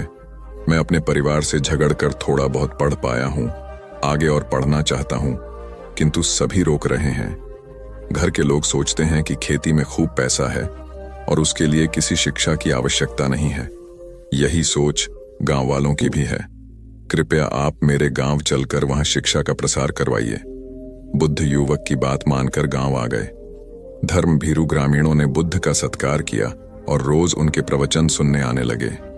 बुद्ध जब भी शिक्षा का महत्व बताते, ग्रामीण विरोधी मत रखते। एक दिन एक महिला अपने 5 साल के बच्चे के लिए पूछने लगी कि उसे किस उम्र से शिक्षा दिलवाए। तब बुद्ध ने समझाया कि तुम्हें तो 5 वर्ष पूर्व उसकी शिक्षा शुरू कर देनी थी। उसे क्या खाना है, क्या नहीं, कैसे क्या बोलना है आदि बातें शुरू से सिखाओगी, तभी तो वह अपना उचित ख्याल रख सकेगा। बुद्ध की यह बात महिला सहित सभी ग्रामीणों को समझ में आ गई। उन्होंने अपने बच्चों को विद्यालय भेजना शुरू किया। यह समय वर्षा का था। युवक ने लोगों को जल संग्रहण की तकनीक बताई। अधिकांश ने उपहास किया, किंतु युवक अपना काम करता रहा। बुद्ध का सहयोग प्राप्त था, इसलिए किसी ने उसका खुलकर विरोध नहीं किया। जब गर्मी में भीषण जल संकट के कारण फसलें सूखने लगीं, तो युवक ने कुएं खुदवाए, जिनमें जल संग्रहण की तकनीक के कारण खूब पानी निकला। ग्रामीण अब शिक्षा का महत्व समझ चुके थे। धीरे धीरे संपूर्ण गांव शिक्षित हो गया। ज्ञान हर उम्र में अर्जित किया जा सकता है। यही ज्ञान हमें जीवन में आने वाली समस्याओं के समाधान की राह सुझाता है। आम्रपाली बौद्ध काल में वैशाली के वृज्य संघ की इतिहास प्रसिद्ध लिच्छवी राजनृत्यांगना थी। इनका एक नाम अम्बपाली या अम्बपालिका भी है। आम्रपाली अत्यंत सुंदर थी और कहते हैं जो भी उसे एक बार देख लेता वह उस पर मुग्ध हो जाता था। अजातशत्रु उसके प्रेमियों में था और उस समय के उपलब्ध साहित्य में अजातशत्रु के पिता बिंबसार को भी गुप्त रूप से उसका प्रणयार्थी बताया गया है। आम्रपाली को लेकर भारतीय भाषाओं में बहुत से काव्य, नाटक और उपन्यास लिखे गए हैं। एक बार की बात है, महात्मा बुद्ध अपने शिष्यों के साथ घूमते हुए वैशाली नगरी में पहुंचे। वैशाली को उस समय 16 महाजनपदों में एक महत्वपूर्ण जनपद माना जाता था, जिसकी ख्याति दूर दूर तक फैली हुई थी। यह नगरी परम वैभवशाली और हर तरफ से संपन्न थी। महात्मा बुद्ध के आने की बात पूरे नगर में फैलते देर न लगी। जिसे जब पता चलता वह तभी उनसे मिलने पहुंच जाता और उनके उपदेश सुनकर खुद को भाग्यशाली समझता। बुद्ध का चरित्र ही ऐसा प्रभावशाली था कि उनसे प्रभावित हुए बिना कोई नहीं रह सका। उस नगर की गणिका और राजनर्तकी आम्रपाली भी बुद्ध से मिलने की इच्छुक थी। वह खुद महात्मा बुद्ध के पास चलकर आई और उन्हें अपने घर भोजन के लिए आमंत्रित किया। उसने इतने सरल और प्रेम भाव से बुद्ध से विनती की कि बुद्ध मना नहीं कर सके। जब यह बात उनके शिष्यों को पता चला कि महात्मा बुद्ध ने एक गणिका का आमंत्रण स्वीकार किया है, तो सबने इसका विरोध किया। महात्मा बुद्ध ने बड़ी सरलता से अपने शिष्यों से कहा, मैंने तो उसकी प्रेम भावना देखी। उसने जिस भावना से मुझे बुलाया है वह बिल्कुल पवित्र और निश्चल था। वह आज मुझसे मिलने एक गणिका बनकर नहीं बल्कि एक भक्ति भाव से आई थी। फिर भला मैं कैसे उसका आमंत्रण स्वीकार न करता, वह चाहे एक वेश्या हो या फिर कोई सन्यासी। यथा समय बुद्ध आम्रपाली के घर भोजन के लिए गए। वह पहले से ही भोजन की सारी व्यवस्था करके भगवान बुद्ध के आने की राह देख रही थी। मन में यह विचार भी आ रहा था कि कहीं बुद्ध अपनी बात से मुकर न जाए। इतने बड़े सन्यासी भला क्यों एक वेश्या के बुलाने पर उसके घर आकर भोजन करेंगे। परंतु जैसे ही आम्रपाली ने बुद्ध को अपने घर आते देखा, उसकी प्रसन्नता का ठिकाना न रहा। वह दौड़कर दरवाजे पर गई और उनका स्वागत किया, खुद अपने हाथों से भोजन परोसा और उनकी अवगत की। महात्मा बुद्ध के शिष्यों ने जो उनके साथ आए थे, जब एक वेश्या को, जिसके कदमों में खुद सम्राट बिंबिसार से लेकर अजातशत्रु थे, पूरी वैशाली जिसके एक झलक पाने के लिए तरसती थी, उसे एक सन्यासी के लिए ऐसा व्यवहार करते देख बुद्ध के शिष्यों के मन में अपने गुरु के लिए सम्मान और ज्यादा बढ़ गया। आम्रपाली ने महात्मा बुद्ध के व्यक्तित्व के बारे में जैसा सुना था, उनसे मिलने के बाद वह उनसे उससे ज्यादा प्रभावित हुई और उसी समय वह बुद्ध की शरण में चली गई। अपनी सारी संपत्ति वह बौद्ध मठ के नाम करके आजीवन भिक्षुणी बन गई। बहुत पुरानी बात है। गौतम बुद्ध एक शहर में प्रवास कर रहे थे। उनके कुछ शिष्य भी उनके साथ थे। उनके शिष्य एक दिन शहर में घूमने निकले तो उस शहर के लोगों ने उन्हें बहुत बुरा भला कहा। शिष्यों को बहुत बुरा लगा और वे वापस लौट गए। गौतम बुद्ध ने जब देखा कि उनके सभी शिष्य बहुत क्रोध में दिख रहे हैं तो उन्होंने पूछा, क्या बात है, आप सभी इतने तनाव में क्यों दिख रहे हैं? तभी एक शिष्य क्रोध में बोला, हमें यहां से तुरंत प्रस्थान करना चाहिए। जब हम बाहर शहर में घूमने गए तो यहाँ के लोगों ने बिना वजह हमें बहुत बुरा भला कहा। जहां हमारा सम्मान न हो वहां हमें एक पल भी नहीं रहना चाहिए। यहाँ के लोग सिर्फ दुर्व्यवहार के सिवा कुछ जानते ही नहीं हैं। गौतम बुद्ध ने मुस्कुराकर कहा, क्या किसी और जगह पर तुम सद्व्यवहार की अपेक्षा रखते हो? दूसरा शिष्य बोला, इस शहर से तो भले लोग ही होंगे। तब गौतम बुद्ध बोले, किसी जगह को सिर्फ इसलिए छोड़ देना गलत होगा कि वहां के लोग दुर्व्यवहार करते हैं। हम तो संत हैं, हमें तो कुछ ऐसा करना चाहिए कि जिस स्थान पर भी जाएं, उस स्थान को तब तक न छोड़े जब तक अपनी अच्छाइयों से वहां के लोगों को सुधार न दें। हम जिस भी स्थान पर जाएं, वहां के लोगों का कुछ न कुछ भला करके ही वापस लौटें। हमारे अच्छे व्यवहार के बाद वह कब तक बुरा व्यवहार करेंगे?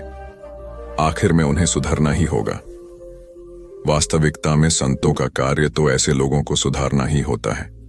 सही चुनौती वो है जब हम विपरीत परिस्थितियों में खुद को साबित कर सकें। ये सभी बातें सुनकर बुद्ध के प्रिय शिष्य आनंद ने प्रश्न किया, उत्तम व्यक्ति किसे कहते हैं? इस पर बुद्ध ने जवाब दिया, जिस प्रकार युद्ध में बढ़ता हुआ हाथी चारों तरफ के तीर सहते हुए भी आगे बढ़ता जाता है, ठीक उसी तरह उत्तम व्यक्ति भी दूसरों के अपशब्दों को सहते हुए अपना कार्य करता रहता है। खुद को वश में करने वाले प्राणी से उत्तम कोई और नहीं हो सकता। गौतम बुद्ध की बात शिष्यों को अच्छी तरह से समझ में आ गई और उन्होंने वहां से जाने का इरादा त्याग दिया।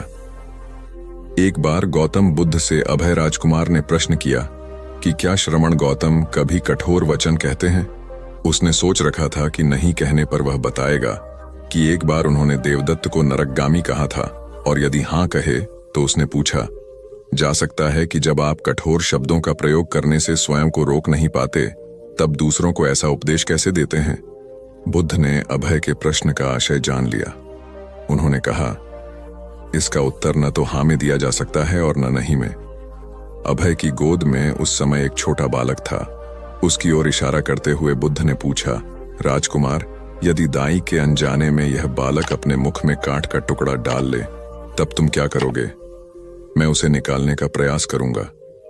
यदि वह आसानी से ना निकल सकता हो तो बाएं हाथ से उसका सिर पकड़कर दाहिने हाथ की उंगली को टेढ़ा करके उसे निकालूंगा। यदि खून निकलने लगे तो भी मेरा यही प्रयास रहेगा कि वह कांट का टुकड़ा किसी न किसी तरह बाहर निकल आए। ऐसा क्यों? इसलिए कि भंते, इसके प्रति मेरे मन में अनुकंपा है। राजकुमार, ठीक इसी तरह तथागत जिस वचन के बारे में जानते हैं कि यह मिथ्या या अनर्थकारी है और उससे दूसरों के हृदय को ठेस पहुंचती है, तब उसका वे कभी उच्चारण नहीं करते।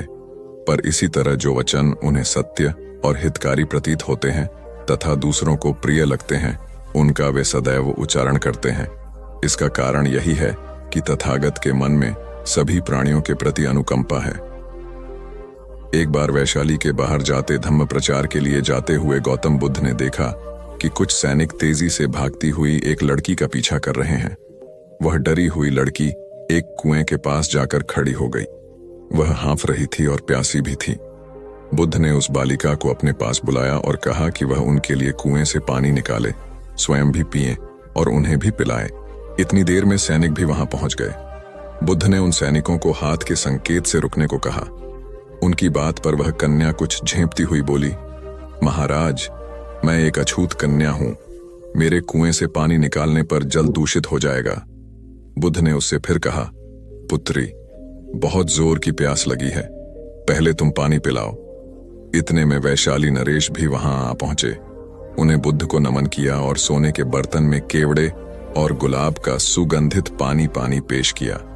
बुद्ध ने उसे लेने से इनकार कर दिया। बुद्ध ने एक बार फिर बालिका से अपनी बात कही। इस बार बालिका ने साहस बटोरकर कुएं से पानी निकलकर स्वयं भी पिया और गौतम बुद्ध को भी पिलाया। पानी पीने के बाद बुद्ध ने बालिका से भय का कारण पूछा।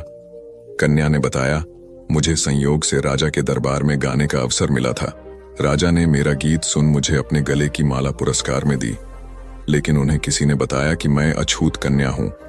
यह जानते ही उन्होंने अपने सिपाहियों को मुझे कैद खाने में डाल देने का आदेश दिया। मैं किसी तरह उनसे बचकर यहां तक पहुंची थी। इस पर बुद्ध ने कहा, सुनो राजन, यह कन्या अछूत नहीं है, आप अछूत हैं। जिस बालिका के मधुर कंठ से निकले गीत का आपने आनंद उठाया, उसे पुरस्कार दिया, वह अछूत हो ही नहीं सकती।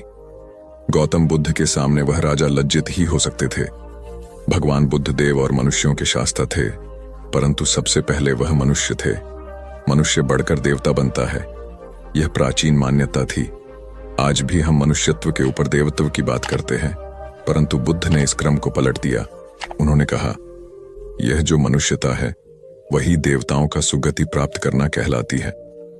देवता जब सुगति प्राप्त करता है तब वह मनुष्य बनता है। देवताओं में विलास है, राग, द्वेष, ईर्ष्या और मोह भी वहां है। निर्वाण की साधना वहां नहीं हो सकती। इसके लिए देवताओं को मनुष्य बनना पड़ता है। मनुष्यों में ही देव पुरुष का आविर्भाव होता है, जिनको देवता नमस्कार करते हैं। मानवता धर्म का उपदेश देने वाले बुद्ध स्वयं मानवता के जीते जागते रूप थे।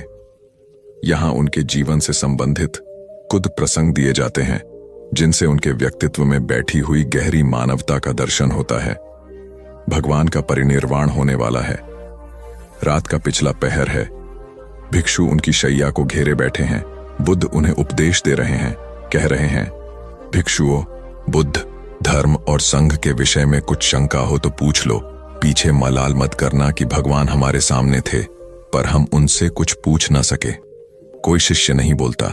भगवान 3 बार कहते हैं, पर कोई भिक्षु कुछ पूछने को नहीं उठता। भगवान को शंका होती है कि कहीं वे उनके गौरव का विचार करके पूछने में संकोच तो नहीं कर रहे। इसलिए वह कहते हैं, शायद भिक्षुओं, तुम मेरे गौरव के कारण नहीं पूछ रहे। जैसे मित्र मित्र से पूछता है, वैसे तुम मुझसे पूछो। बुद्ध अपने शिष्यों की समान भूमिका पर आ जाते हैं। उनकी यह विनम्रता मनुष्य धर्म की आधार भूमि है। बुद्ध ने अपने को भिक्षुओं का कल्याण मित्र कहा है, जो उनकी मानवीय सहृदयता और विनम्रता को सूचित करता है। एक दूसरा दृश्य भी उसी समय का है। चंद करमार पुत्र के यहाँ बुद्ध ने अंतिम भोजन किया था। उसके बाद ही उन्हें खून गिरने की कड़ी बीमारी हो गई थी, जो उनके शरीरांत का कारण बनी। बुद्ध को उसके हृदय का बड़ा ध्यान था। भक्त उपासक को यह अफसोस हो सकता था कि उसका भोजन करके ही भगवान का शरीर छूट गया। इसलिए आखिरी सांस लेने से पहले उन्होंने आनंद को आदेश दिया, आनंद, चंद करमार पुत्र की इस चिंता को दूर करना और कहना, आयुष्मान, तूने बड़ा लाभ कमाया कि मेरे भोजन को करके तथागत परिनिर्वाण को प्राप्त हुए। जिसके हृदय में अगाध करुणा थी, वह ऐसा क्यों न कहता। जिस रात को बुद्ध का परिनिर्वाण हुआ, आधी रात के समय सुभद्र नाम का एक परिव्राजक आया। उसके मन में कुछ शंकाएं थीं। आनंद ने उसे यह कहकर रोक दिया, उन्हें हैरान मत करो, वह थके हुए हैं। भगवान ने आनंद की बात सुन ली। उन्होंने आनंद से कहा, नहीं आनंद, सुभद्र को मना मत करो, मेरे पास आने दो। वह परम ज्ञान की इच्छा से पूछना चाहता है, हैरान करने की उसकी इच्छा नहीं है। पूछने पर जो मैं उसे कहूंगा वह उसे जल्दी ही समझ लेगा। मध्य रात्रि में, उस अवस्था में सुभद्र की तथागत से उपदेश सुनने का सौभाग्य मिल गया। एक बड़ी दुखियारी स्त्री थी। पति, पुत्र, परिवार सब उसका नष्ट हो गया था। मारे दुख के वह पागल हुई फिरती थी। कपड़े पहनने का भी उसे होश न था। उसका नाम पटाचार था। एक दिन घूमते हुए वह बुद्ध के पास जैतवन आराम में आ गई। उस नंगी स्त्री को देखकर लोगों ने कहा, यह पागल है, इसे इधर मत आने दो। बुद्ध ने कहा, इसे मत रोको। जैसे ही वह पास आई, बुद्ध ने कहा, भगिनी, स्मृति लाभ कर। स्त्री को कुछ होश आया। लोगों ने उस पर कपड़े डाल दिए जिन्हें उसने ओढ़ लिया। स्त्री फूट फूट कर रोने लगी। बुद्ध ने अपने उपदेशामृत से उसके शोक को दूर कर दिया। बुद्ध का एक भिक्षु शिष्य था वक्कली। वह एक बार बीमार पड़ गया। उसने अपने एक साथी भिक्षु के द्वारा भगवान का दर्शन करने की अपनी इच्छा उन तक पहुंचवाई। भगवान उसकी इच्छा पूरी करने उसके पास गए। दूर से भगवान को आता देखकर वक्कली उनका सम्मान करने और उनको आसन देने के लिए चारपाई से उठने की चेष्टा करने लगा। भगवान ने उसे यह कहकर रोक दिया कि अलग आसन तैयार है, उसके हिलने डुलने की आवश्यकता नहीं है, और वह बिछे आसन पर बैठ गए। वक्कली ने उसकी वंदना करते हुए कहा, आपके दर्शन की मेरी बड़ी इच्छा थी, आपने कृपा करके उसे पूरा कर दिया। बुद्ध ने कोमल स्वर में कहा, वक्कली शांत हो जा, तेरी जैसी गंदी काया है वैसी ही मेरी है। वक्कली, इस गंदी काया को देखने से क्या लाभ? जो धर्म को देखता है वह मुझे देखता है, जो मुझे देखता है वह धर्म को देखता है। भगवान बुद्ध गृहस्थों के प्रति बड़ी सहानुभूति रखते थे। एक बार सुप्रवासा नामक स्त्री के बच्चा होने वाला था और वह असहा वेदना से पीड़ित थी। उसने अपने पति के द्वारा बुद्ध के चरणों में प्रणाम अर्पित करवाया। भगवान ने उसे आशीर्वाद देते हुए कहा, कोलिय पुत्री सुप्रवास, सुखी हो जाए, चंगी हो जाए, सुखी और चंगी होकर बिना किसी कष्ट के वह पुत्र प्रसव करे। ब्राह्मणों के साथ भी उनकी पूरी सहानुभूति थी, जैसे कि विश्व के सभी प्राणियों के साथ उनकी पूरी सहानुभूति थी। बावरी नामक ब्राह्मण के एक शिष्य ने जब अपने गुरु की ओर से भगवान के चरणों में प्रणाम निवेदन किया तो भगवान ने आशीर्वाद देते हुए कहा, शिष्यों सहित बावरी ब्राह्मण सुखी हो, माणवक तुम भी सुखी हो, चिरजीवी हो। बुद्ध के पास छोटा बड़ा जो भी जाता था वह उससे कहते थे, आओ तुम्हारा स्वागत है। भगवान अपनी अंतिम यात्रा में पावा और कुसीनारा के बीच जा रहे थे। रास्ते में उन्हें पुक्कुस मल्लपुत्र नामक व्यापारी मिला। उसने उन्हें एक दुशाला भेंट किया, परंतु भगवान उसे अकेले कैसे आड़ते, वह अपने शिष्य आनंद को सम्मानित करना चाहते थे। उन्होंने कहा, पुक्कुस, दुशाले के एक भाग को मुझे ओढ़ा दे, दूसरे को आनंद को। पुक्कुस ने ऐसा ही किया। भूल करने वालों के प्रति भी बुद्ध की अनुकंपा का पार न था। एक बार एक ब्राह्मण ने भगवान को वेरंजा में वर्षावास करने का निमंत्रण दिया। भगवान वहां गए, लेकिन वह ब्राह्मण बहुधंधी था। उसने उनकी कुछ भी सुध बुध नहीं ली। बुद्ध को बड़ा कष्ट हुआ। उन्हें 3 महीने तक कुटा हुआ जौ रोज खाना पड़ा था, क्योंकि उस समय वेरंजा में अकाल पड़ रहा था और वह भी उनको और उनके शिष्यों को घोड़ों के व्यापारियों से मिलता था। इतना होने पर भी वर्षावास की समाप्ति पर भगवान बुद्ध अन्यत्र जाने से पूर्व वेरंजा जाकर ब्राह्मण को आशीर्वाद देना नहीं भूले। भगवान बुद्ध के जीवन में ऐसी अनंत घटनाएं मिलती हैं, उनमें हमें उनकी मानवता के दर्शन होते हैं। उनके जीवन में कोमलता की पराकाष्ठा थी और उनकी वाणी में अपर्वु माधुर्य था जो सबको अपनी ओर खींचता था। उनके मुंह से क्रोध भरा शब्द कभी नहीं निकलता था। वह मनुष्य थे, परंतु मनुष्य की दुर्बलताओं से ऊपर उठ चुके थे। उनके व्यक्तित्व में मानवता की शुभ ज्योत्सना धर्म की स्थिति बनकर चमकी। महात्मा बुद्ध एक बार एक गांव से गुजरे। वहां के कुछ लोग उनसे शत्रुता रखते थे। उन्होंने उन्हें रास्ते में घेर लिया, बेतहाशा गालियां देकर अपमानित करने लगे। बुद्ध सुनते रहे। जब वे थक गए तो बोले, आपकी बात पूरी हो गई हो तो मैं जाऊं। वे लोग बड़े हैरान हुए। उन्होंने कहा, हमने तो तुम्हें गालियां दी, तुम क्रोध क्यों नहीं करते? बुद्ध बोले, तुमने देर कर दी। अगर 10 साल पहले आए होते तो मैं भी तुम्हें गालियां देता। तुम बेशक मुझे गालियां दो, लेकिन मैं अब गालियां लेने में असमर्थ हूं। सिर्फ देने से नहीं होता, लेने वाला भी तो चाहिए। जब मैं पहले गांव से निकला था तो वहां के लोग भेंट करने मिठाइयां लाए थे, लेकिन मैंने नहीं ली क्योंकि मेरा पेट भरा था। वे उन्हें वापस ले गए। बुद्ध ने थोड़ा रुककर कहा, जो लोग मिठाइयां ले गए उन्होंने मिठाइयों का क्या किया होगा? एक व्यक्ति बोला, अपने बच्चों, परिवार और चाहने वालों में बांटी होंगी। बुद्ध बोले, तुम जो गालियां लाए हो उन्हें मैंने नहीं लिया, क्या तुम इन्हें भी अपने परिवार और चाहने वालों में बांटोगे? बुद्ध के सारे विरोधी शर्मिंदा हुए और वे बुद्ध के शिष्य बन गए।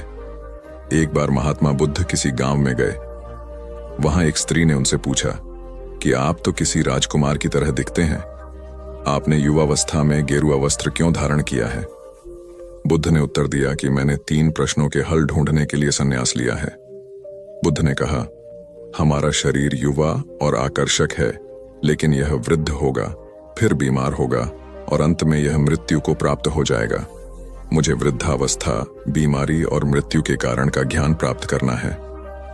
बुद्ध की बात सुनकर स्त्री बहुत प्रभावित हो गई और उसने उन्हें भोजन के लिए आमंत्रित किया। जैसे ही ये बात गांव के लोगों को मालूम हुई तो सभी ने बुद्ध से कहा कि वे उस स्त्री के यहां न जाएं, क्योंकि वह स्त्री चरित्रहीन है। बुद्ध ने गांव के सरपंच से पूछा कि क्या यह बात सही है। सरपंच ने भी गांव के लोगों की बात में सहमति जताई। तब बुद्ध ने सरपंच का एक हाथ पकड़कर कहा कि अब ताली बजाकर दिखाओ। इस पर सरपंच ने कहा कि यह असंभव है, एक हाथ से ताली नहीं बज सकती। बुद्ध ने कहा कि ठीक इसी प्रकार कोई स्त्री अकेले ही चरित्रहीन नहीं हो सकती है। यदि इस गांव के पुरुष चरित्रहीन नहीं होते तो वह स्त्री भी चरित्रहीन नहीं होती। गांव के सभी पुरुष बुद्ध की ये बात सुनकर शर्मिंदा हो गए। भगवान गौतम बुद्ध अपने शिष्यों को किसी न किसी माध्यम से शिक्षा देते रहते थे। एक बार महात्मा बुद्ध जब अपने शिष्यों को शिक्षा दे रहे थे तो उन्होंने हाथ में एक रस्सी पकड़कर उसमें बहुत सी गांठें दी। उसके पश्चात महात्मा बुद्ध ने वहां पर उपस्थित शिष्यों से प्रसन्न पूछा, क्या यह रस्सी वैसी ही है जैसी गांठें लगाने से पहले थी? एक शिष्य ने महात्मा बुद्ध के प्रश्न का उत्तर दिया। वह कहने लगा कि गुरुजी, एक दृष्टिकोण से देखें तो यह रस्सी वैसी ही है जैसी पहले थी, लेकिन अगर दूसरे दृष्टिकोण से देखें तो रस्सी में 3 गांठें पड़ चुकी हैं। इसलिए देखने में इसका स्वरूप कुछ बदल चुका है, लेकिन एक सत्य यह भी है कि बाहर से देखने पर चाहे इसका स्वरूप बदल चुका है, लेकिन भीतर से इसके बुनियादी रूप से यह पहले के जैसी ही है। शिष्य का उत्तर सुनकर महात्मा बुद्ध संतुष्ट हो गए। उसके पश्चात महात्मा बुद्ध ने कहा, मैं रस्सी की इन गांठों को खोल देता हूं। महात्मा बुद्ध रस्सी के दोनों सिरों को पूरी ताकत से खींचने लगे। फिर उन्होंने शिष्यों से प्रश्न किया कि क्या इससे गांठें खुल जाएंगी? इस शिष्य ने तुरंत उत्तर दिया, नहीं नहीं, इससे तो गांठें और अधिक कस जाएंगी। यह सुनकर महात्मा बुद्ध ने पुनः एक प्रश्न किया, इन गांठों को खोलने का क्या समाधान होना चाहिए? शिष्य तुरंत बोला, गुरुजी, हमें इन गांठों को ध्यान से देखना चाहिए कि इसकी गांठें कैसे लगाई गई हैं। उसके पश्चात इनको खोलने का प्रयत्न करना चाहिए। शिष्य का उत्तर सुनकर महात्मा बुद्ध मुस्कुराते हुए बोले कि जीवन का यही सूत्र मैं आप लोगों को समझाना चाहता हूं। आप जीवन में जब कभी भी किसी समस्या में फंसे तो सबसे पहले उस समस्या का कारण ढूंढें और फिर उसका निवारण करें। व्यवहारिक जीवन में लोग समस्या का कारण जाने बिना ही उसका समाधान ढूंढने की कोशिश करते हैं, जिस कारण उनको उचित परिणाम नहीं मिल पाता। महात्मा बुद्ध शिष्य को कहने लगे कि बहुत से लोग मुझसे पूछते हैं कि आपने क्रोध को कैसे समाप्त करें, लेकिन कभी किसी ने यह नहीं पूछा कि मुझे क्रोध क्यों आता है।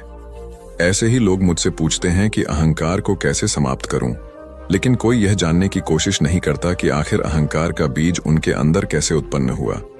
जैसे रस्सी में गांठें लगाने के बाद भी उसका वास्तविक स्वरूप नहीं बदलता, वैसे ही व्यक्ति में चाहे जैसे भी अवगुण पैदा हो जाए, उसके अंदर की अच्छाई कभी समाप्त नहीं होती।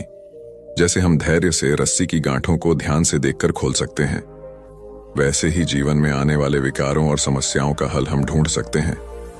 अगर जीवन में किसी भी तरह की कोई समस्या उत्पन्न हुए है तो उसके कारण को ध्यान से समझने पर उसका निवारण भी स्वतः मिलने लगते हैं। दुनिया में जो तरक्की हो रही है या देश में कोई तरक्की करता है तो उसे जरूर देखना चाहिए, चाहे घर की टीम हो या बाहरी लोगों को मिलाकर बनाई हुई हो। जहां जहां अच्छे समूह बन गए वहां वहां तरक्की हो गई। ऐसा ही देखा गया है। आपके आसपास जितने लोग तरक्की पसंद हैं वो मिलकर ही काम करते होंगे, उनका टीम वर्क अच्छा होगा। एक परिवार था, वो गरीब था, खाने को कुछ नहीं था। काफी सोचा कि काम मिले, मगर काम नहीं मिला। 2 बच्चे थे, बीबी थी। एक दिन उन्हें विचार आया कि इस गांव में काम मिलना मुश्किल है, चलो कहीं और चलते हैं। इस इरादे से वे एक दिन गांव छोड़कर चल दिए। रात का समय था, रास्ता भी जंगली था। सोचा वृक्ष के नीचे रात गुजारी जाए। आदमी ने अपने एक लड़के को लकड़ी चुनने तथा दूसरे को पानी लाने के लिए भेज दिया तथा बीवी को चूल्हा बनाने के लिए कहा और उसने जगह साफ कर दी। चारों ने अपने अपने काम कर लिए। चूल्हा जलाया गया, पानी गर्म होने लग गया। वृक्ष के ऊपर हंस रहता था।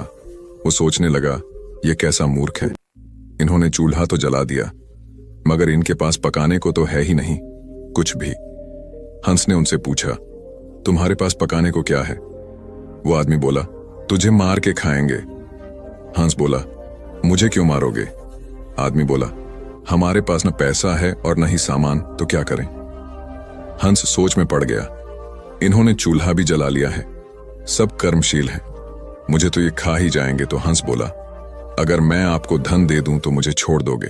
घर का स्वामी बोला, हाँ छोड़ देंगे। हंस कहने लगा, मेरे साथ चलो, मैं तुम्हें धन देता हूं।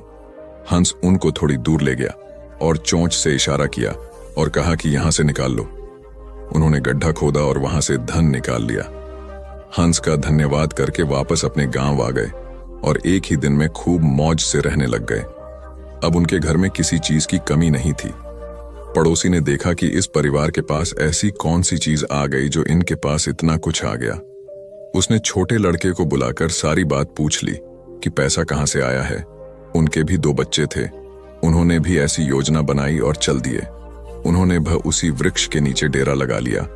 आदमी ने अपने बड़े लड़के को कहा, लकड़ी लाओ तथा छोटे लड़के को पानी लाने के लिए कहा, परंतु दोनों आनाकानी करने लगे। बीबी ने भी कहा कि मैं थक चुकी हूं। जैसे जैसे पानी लकड़ी इकट्ठी हो गई और पानी गर्म होने लगा, हंस फिर आया और बोला, तुम्हारे पास खाने को तो नहीं है तो फिर पानी गर्म कर रहे हो? आदमी बोला, तुझे मारकर खाएंगे। हंस मुस्कुरा उठा और बोला, मारने वाले तो 3 दिन पहले आए थे, तुम अपना समय खराब मत करो, घर जाओ, तुम मुझे क्या मरोगे, तुम तो आपस में ही लड़ रहे हो।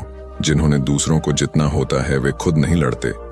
संसार का नियम भी ऐसा ही है। जिन लोगों ने तरक्की करनी है वे मिलकर चलते हैं और आज भी संसार में उनका ही बोल बाला है। जो आपसी तालमेल में रहते हैं वे ही समाज रूपी हंस को जीत सकते हैं।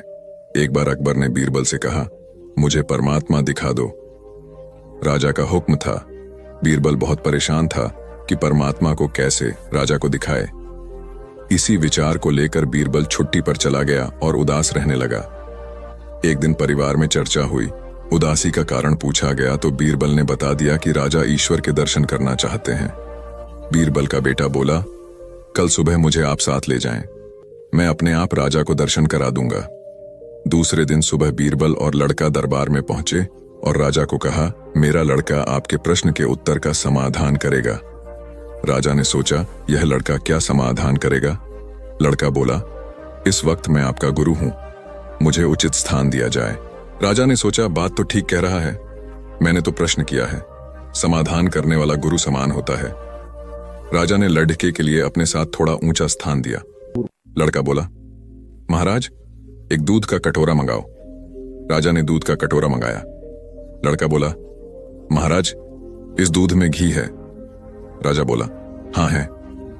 लड़का बोला, पहले मुझे आप उसका दर्शन कराओ। राजा बोला, तू मूर्ख है, घी के दर्शन ऐसे थोड़े होते हैं।